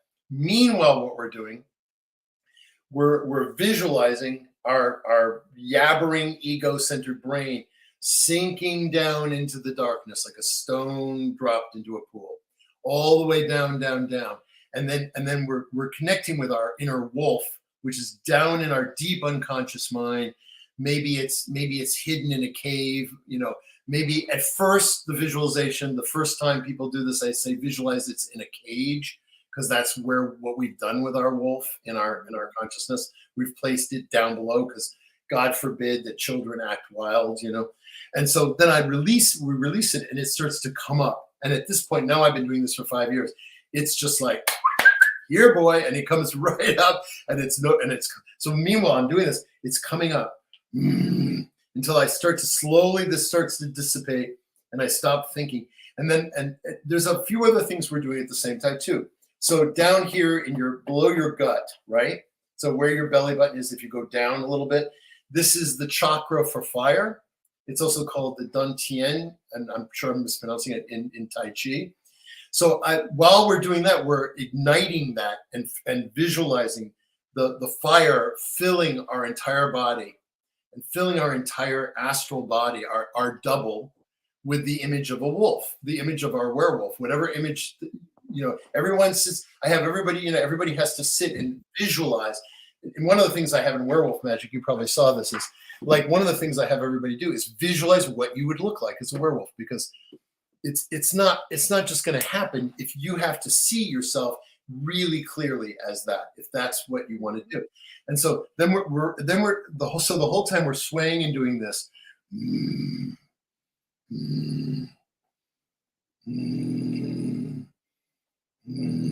until we get to this takes a long time, and then we're going through this metamorphosis, and you can tell, I can tell when everybody's getting that point, because they're starting to go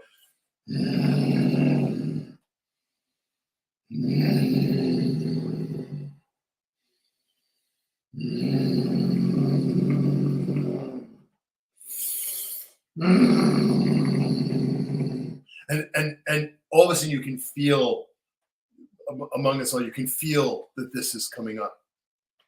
And we get to that point, you know, then we start to like open our mouth like a little bit. Then we start going, we're into growling now.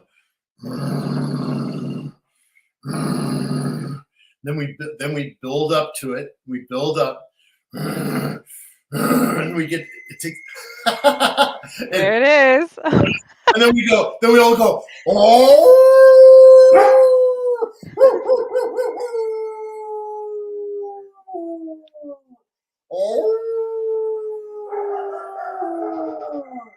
Anyway, I love it. I should go get it and turn it off, but it's pretty damn amusing, so I'm just gonna leave it. So, right, and then we do that. All right. So, and then we start. Then at that point, we're in the light trance, and then we deepen it. We do a lot of things to deepen it, and then we invoke the gods, because the gods bring us the power and energy to take this all the way. And we start with Mother Earth. We literally dig our claws into the ground, and we all start going, Ma, Ma, Ma.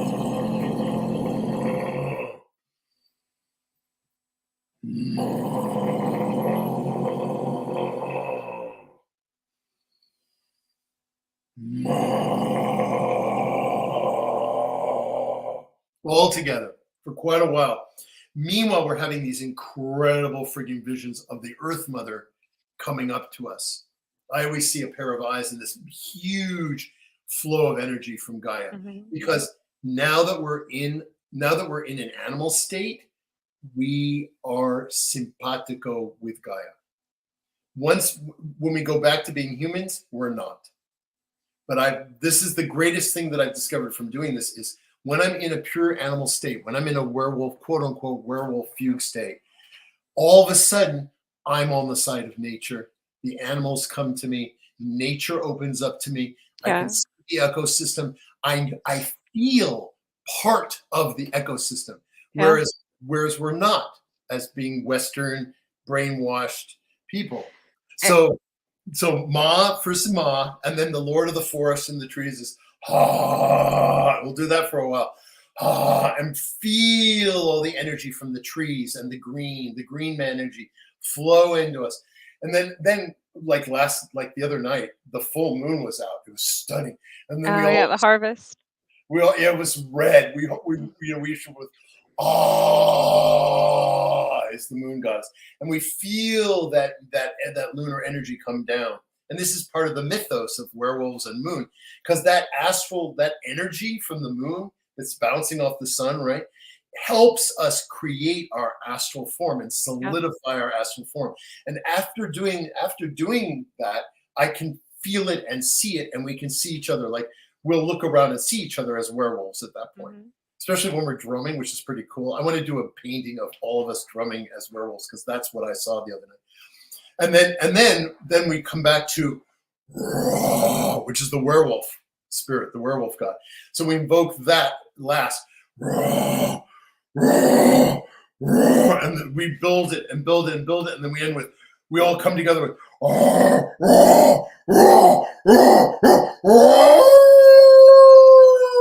and that's when our neighbors probably lock the door. Oh yeah. Because I'm in Seattle, right? I got people near me. No one's called the cops yet. So, hey, what can I say? I was like, okay, if they call the cops, they call the cops. This is what's going to happen. We're Where going they? to tell them we're LARPers. Yeah, I was gonna say, what are they gonna say? Like, these people We're must have a lot LARPers. of. They have a lot of dogs or something. We Like, have what are this, they? we have this discussion. I said, we're going to say, oh no, we're live action role players. Yeah, we're LARPers. Yeah, we're doing werewolf I don't mess. know. I mean, I feel like nowadays, if you tell the police things like that, they would probably just be like, Yep. okay, all This is right, Seattle. This is Seattle. They'll know what LARPing is. just don't hurt anybody and I carry mean, on. that half our clothes are off is like, we're getting into the role. Come on, this is Seattle. We're cool. So Eh, so far, no one said a word. I have woods behind my house. Before, when the light was on, you could see. I have woods in the back here, and that's where we do our work. And I have an altar there. It's where we do our stuff. I have a big thing of grass under these huge firs and cedar trees. But I have people living here. I have people living here, and I have people living across. yeah. And I do get weird looks, and I'm sure that there's some rumors going around. But Oh gosh. my favorite was, I'm out. I have a garden, right? I have a vegetable garden, and I'm out there gardening one time. And this guy walks by, and he's like, we start chatting about gardening and stuff. And he goes, "Hey, did you hear the coyotes are back?" And I'm like, "No," because I've moved into a neighborhood now where there haven't been coyotes, and I love coyotes, but I know people with cats don't. But so I said, "Oh, I didn't know." And we're just chatting back and forth. He's like, "Yeah, there were coyotes here a long time, and then they disappeared, but apparently they've come back." And I go, "Oh, really? That's really cool. I'm really happy to hear you." He goes, "Yeah, it's weird. They only show up around the full moon." And I was like, "Oh, that's really and then I didn't Yeah. see anything, but I was like, I'm the coyote. Yeah. That's so funny. Wily coyote. That's what I call. I used to when I used to work at night and I would show up, at my workplace and security there, they'd be like every time because I'd get out of my car and all the coyotes would start howling. Like as soon as I got there and got out of my car and they're like That's a good sign. yeah, so they started giving me a hard time, just joking, One but of they're us. like One of us. yeah, so my the security supervisor, he's like, "Mama's home." Yeah. There you go. That's right. One of us. One of us. I know. Every time. And I It's like and when I go to I the zoo and I see the wolves, they all come to the mhm, fence. I'm like, yeah. "Hey guys, what's up?" I took my son's 8th Dogs. birthday in New York, actually. I had at the zoo. I paid for his entire class to go there and feed the wolves and learn Oh, about them. nice. Good for Yeah. you. Well Um, done.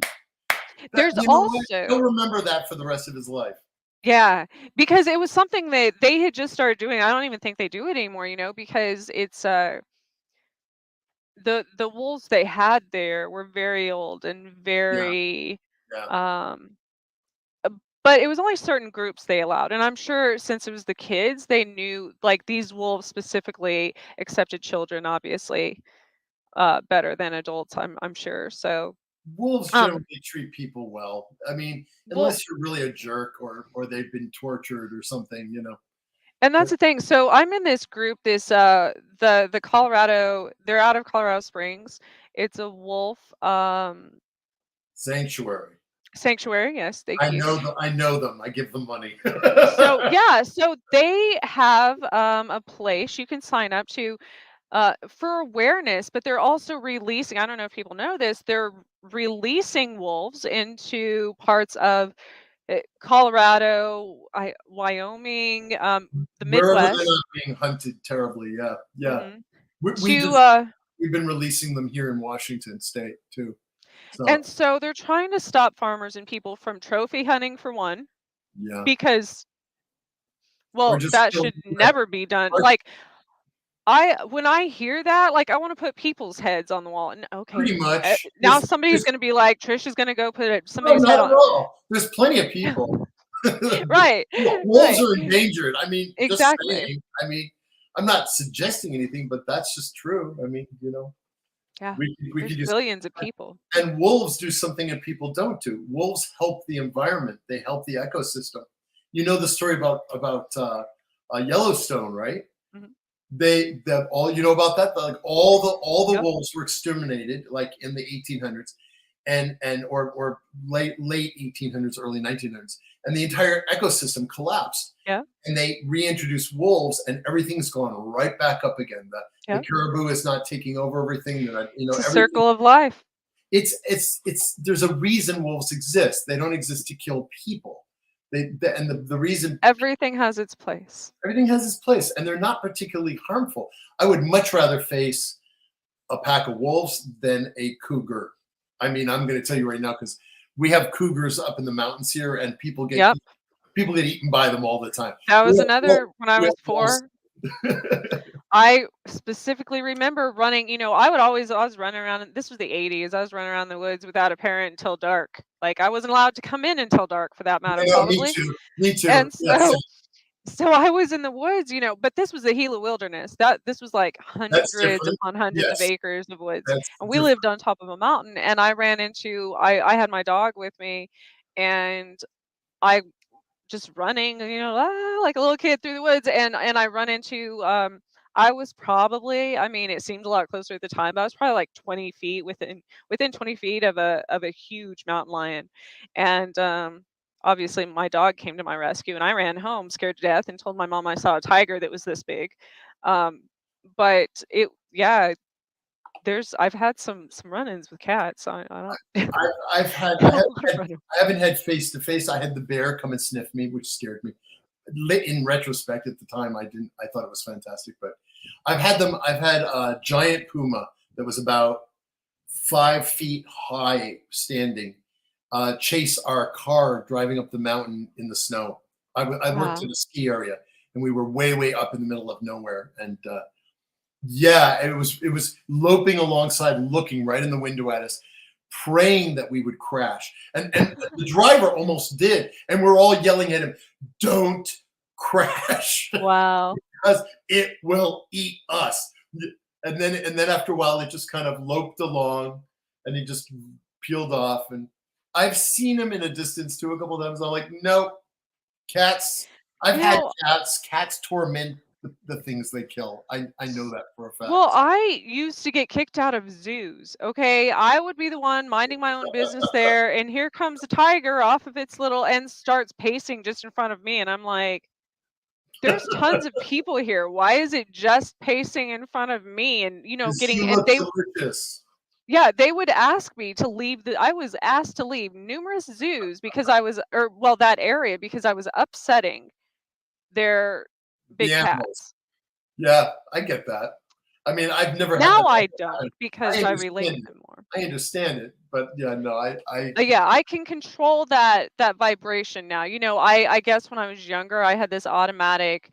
It's like a defense. It's like animals, a defense mechanism where my vibration, my frequency was probably went off like we through the roof. we are animals. Mhm. The things the reason why we always get like huffy about it is because we have suppressed our instinct. What you're talking about is instinct. You're Yeah. talking about something that's in your genetics. Oh yeah, it just came naturally to me. You know, Forever. when the hair on the back of my neck stands up, that's purely somatic reflex. That's body memory. That has nothing to do with my brain cognating stuff. And 99% of what happens in our brain Yeah. is maybe, if, could have been, would have been, has been. It's not what's happening at the moment. But when your animal figures out, look, you're in danger, all of a sudden you go into a completely different state.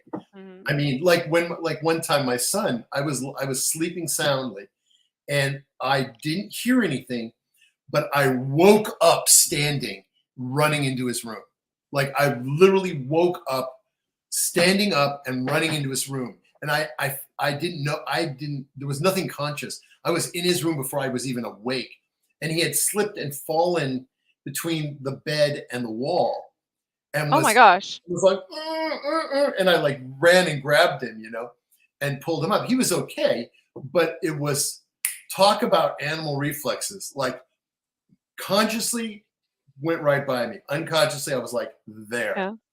And there's people all the time, mothers who lift cars off of their kids, and like Yeah. that animal self is still there. We can do amazing frigging things. You watch these athletes do things that are impossible. Yeah. That's because they have gone into the state of they're at the moment. They're not thinking about what they're going to do. They're just doing it. So these things, we have tremendous stuff we can unleash if we just get rid of all this. I was going to say that about when you were doing your ritual. It reminds me of, after I did hypnosis, became clinically certified in that, I got into neuro-linguistic programming. I And know NLP. essentially, I got trained in NLP. yeah, essentially, I was like, well, that's an easier way. I mean, it's kind of along the same path. It is. But it's explaining it. And that's the thing, even with hypnosis, because there were all different religions and stuff in my hypnosis class. And they said, next, we're going to learn how to use a pendulum because that's using your higher. And I'm like, yeah, wait a minute. Everything's okay as long as it's right. As long as it's called something else. And I was like, so NLP is nobody I know knows NLP. So I'm really happy that you're into it, because I mentioned it to people. Either people know it and get it, or people don't know, or they kind of know and they think it's a bunch of crap. And I said, well, I worked with severely disadvantaged kids who were arrested for lots of really kind of weird things, and I was in a live-in group home facility. And these kids could snap and beat you up and throw things at you. And so they taught me NLP, and I thought, oh, this is a bunch of crap. Saved me from getting beat up a bunch of times. Yeah. Locking voice with someone and bringing de-escalating, the way you work your eyes. You've had NLP. So all this stuff definitely cues into the animal side of you. Like, I was going to say, I didn't even realize I'd been doing that all my life. All my life. They chose me as the conflict mediator on the playground when I was the minority in southern New Mexico, amongst gang members. And I'm like the redheaded white girl. Like, that's hardcore. That is hardcore. But the reason they did it is because you intuitively knew, like, that's your animal self. That's not your cognition. You didn't learn that in school. It's an intuitive. So we have three main ways that the werewolf magic works, and it's intuition, insight, and instinct, intuition, insight. And those things you can't learn. No. They have to spontaneously come out of your deep genetic unconscious mind. I mean, when you're doing NLP, I mean, we've learned NLP, but we unconsciously use that stuff all the time. And I mean, I catch myself, looking at people a certain way, or reacting a certain way, or mirroring a certain way without even consciously thinking about it, because I know that's going to bring that person down, or that person's not listening to me. And if I do something slightly different, then maybe they will listen. Yeah. So that NLP is like Bandler, who came up with the whole NLP thing, right? He just was observing what worked in terms of one animal human and another animal human, and seeing what worked and what didn't work. And it's just another one of those things that's called something else that we've been doing for thousands of years. Forever. Because I didn't realize I kept seeing paleo everywhere. I was like, maybe, since I had Lyme disease and stuff, and that's really when I started trying to heal myself. And that's also when my ADHD and my autism became very exacerbated was after the numerous bouts of after Lyme Oh, I disease. totally understand. I have ADHD. I was And diagnosed with ADHD. Here's the good news: when you get older, your ADHD drops down considerably. I mean, I think so. I think it I'm only does for older. when unless, like I said, unless I relapse into the Lyme disease, and then that's a totally Oh, different. yeah, But I learned paleo. There was a paleo tribe from south the southwestern United States, primarily Arizona, New Mexico, and parts of Mexico, and their primary religion and belief system was the animistic. That's what they went by yeah, back then. yeah. The That's belief. what And everybody did back then. yeah, and I was like, Animism this was before I knew what that was, and I yeah, was like, wait a minute, that makes perfect sense. If we go back to where we, came from, if I was from that tribe 30,000 years ago, in past life or whatever, and was born there now, that's why growing up there, but even the as a kid, you knew that things were alive. It's only yeah, when it's only when you get older that they start hammering your head with all this stuff. Like you know a tree's alive when you're a little kid. You right. know that animals are talking to you. You know this. You Yep. know these things. I used to leave my body and fly around when I was a kid until my parents sat down and said, "No, you can't do that. It's not real." And then it stopped. I mean, we are, as children, we are open to the world as it is, and then we get boxed in, and this is the But problem. I think that's what autism is. Because Well, when I lost I went blind deaf. I lost the ability to speak at one point, with the Lyme and stuff. And it made me realize, and actually your book made me realize this last week. I had never connected the two. I'm yay! like, I had always kind of connected autism and animal instincts and stuff. Mhm. But then with your book, I'm like, the rocking, like animals do that when they're trying to calm themselves down, that This, autistic people do, this is not my making son. eye contact, Yeah. that's This is what my animals son. do that too. That's yeah, I, and I was like, I do all of those things. And it took me a long time to realize when I was doing Werewolf Magic the connection between, because I see my son every weekend, and I never made a connection. And then and one day he scratched me because he was angry. He was like, "He scratched me," and I was like, yeah, "Hey, what are you doing?" And I was like, and then he wouldn't look at me in the eyes, and then he was growling, and I was like, "Oh shoot, this his and the animal, not talking, the not his talking and and not yeah. the rocking, and Yep. the And very self-stimulating, animated, yeah, like self-stimulating behavior. Yeah, so yeah, I mean, and that but made me it's understand, because it makes sense. it does. It's hard for me. It's hard. I'm sure it's hard for anyone with autism or anything to live in this world because of everything's opposite. And that's why a lot of people, when they talk to me too, they're like, I never would, that's so simple. Why wouldn't have It's I thought of assaulting. that? Well, because I don't think like we think Yeah, opposite, literally opposite. We see yeah. everything from a different perspective It, of everyone else, and he's animals do too. he's further down the road than you are, and Oh, I'm yeah. he he everything is assaultive. You know, ultraviolet light bulbs. Those what are Yep. they? Yeah, like they make him I crazy. can't. If I'm Smell. driving though, it messes. It's almost a hypnosis thing. He Like it literally can't have. messes with my orientation when I see they've turned these lights purple now in our town. Like these street lights are this weird purple color. Yeah, They've been proven that they disorient people when those come I on. believe that. There's a lot of things like that that throw him completely. Mhm. Smells. Sounds, I can't use any. smells. I can't use anything artificial in terms of cleaner and Yeah. certain foods send him off, and sounds. One of the best moments for that is for me was I was doing work with him. I taught him. It took 5 years, but I taught him how to talk with a letterboard, and it took 5 long years to do it. But he's able to express himself. He has a lot to say. He does photography. You know, I do too. he's done. That actually probably saved my life. Yeah, I think it's been very good for him. But one time I was taking a video of him doing a lesson with me, and I kept looking at it, and I was like, "Huh, what's going on? Why does he keep looking up?" I showed it to one of the therapists who's like an autism whisperer. She goes, "Turn up the sound," and I did. She goes, don't you notice anything? I go, no. She goes, stop, listen. There's a bird right over his head singing while you're talking and teaching him. I was like, holy moly. Your son can't block out sounds like No. we do. Like I'm talking to you, I'm not listening to my dog, I'm not listening to anything else. That's one of the things we get to do, right? But he can't.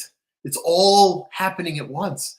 I was like, so that's very much like an animal, because I mean that is his animal self in full engagement, because animals are constantly, they're Yeah. never turned off because they have to pay attention, they have to protect their group, whether it's, if it's wolves, they have to protect their pat, they have to keep track of where the cubs are. The world is very, very loud, very Yes, loud.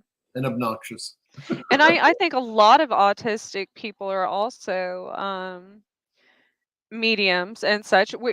Like animals, animals see spirits, talk to spirits, everything. So I don't think autism is something, I don't think of it as an illness or a disability in the manner that, It depends what level you are. For well, you, no, no, I for my mean as son, far as it the is. definition Yeah, that that people have given it.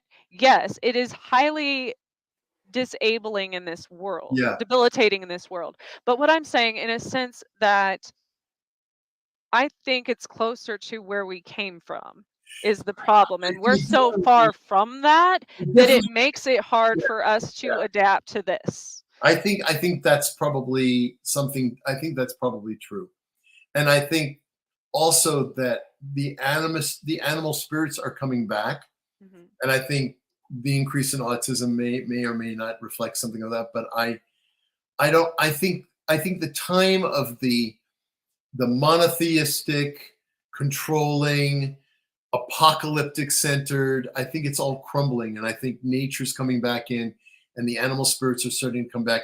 And honestly, like I wrote this book, and I ended it by saying, really, I think this is a really good thing for reconnecting with the environment. This one I went much deeper down in it because I this was later, and I really think, truly, honestly, when people ask me why I'm into this thing, it's because I've never been closer to nature, like not just close physically to nature, but I've never been in a state of consciousness where I literally was plugged into nature. I didn't know where nature started and I began when I'm in that deep state.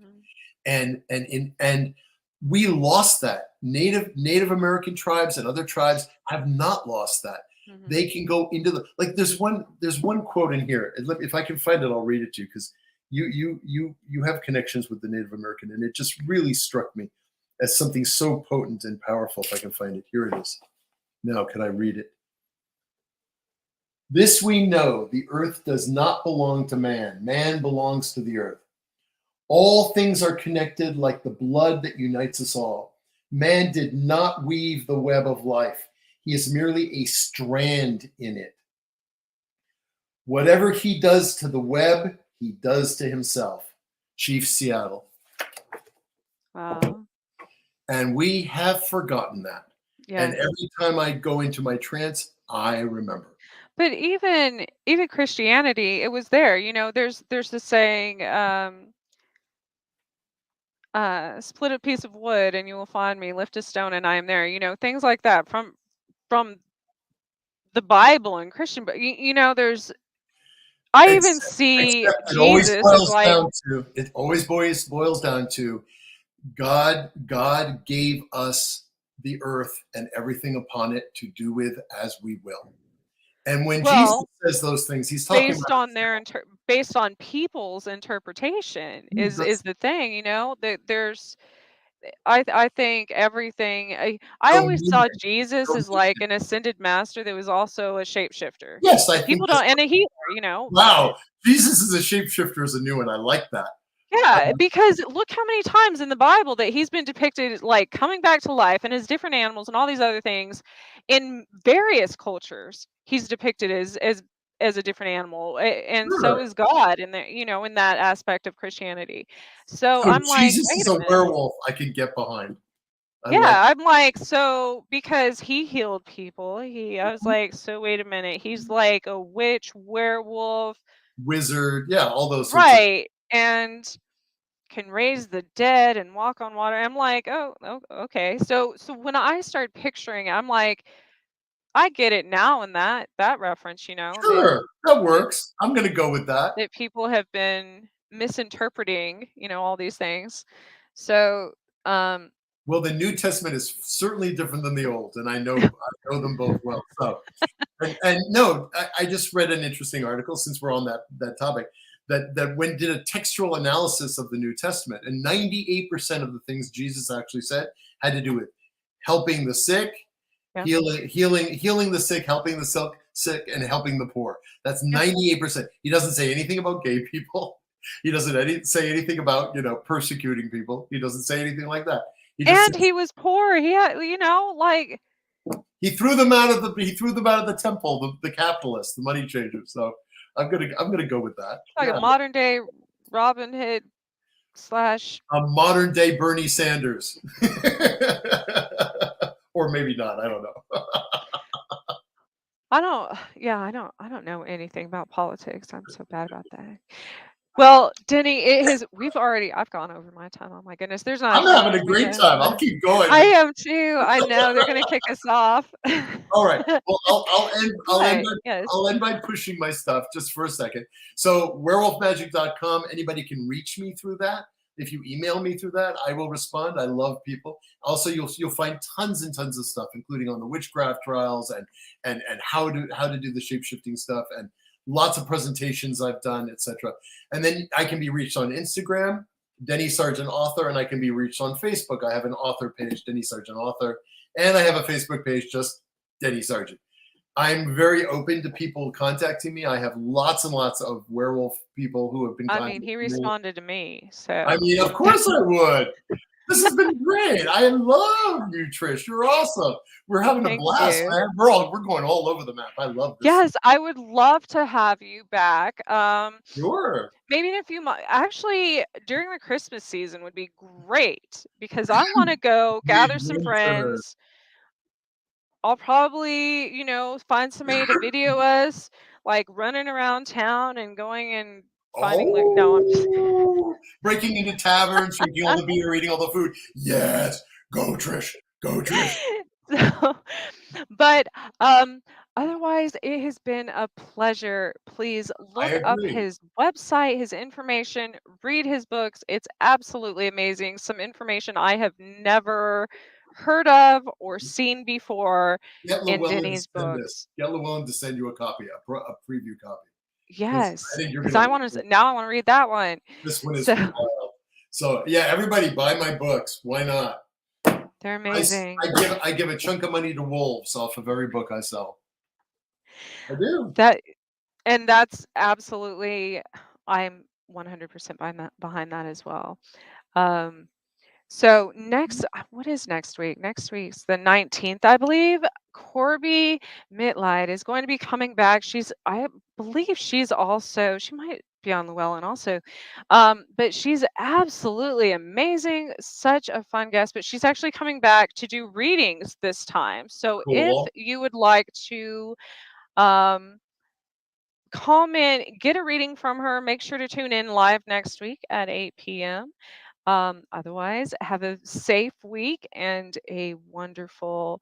Well, I guess we're still in the full moon energy up until what is today? Get out there and Okay, like howl. tomorrow. Yeah, go Get howl, out scare there your and neighbors. let loose. Let your animal out. Have some fun. Oh, life is too short and things are too crazy and grim. Get out there and have Yes. some fun and get into nature. It's the only sane place you can be right now. Oh, it is. Have a Right? good night, everyone, and be Night. sure to go to werewolfmagick.com. I will be there for you. Oh,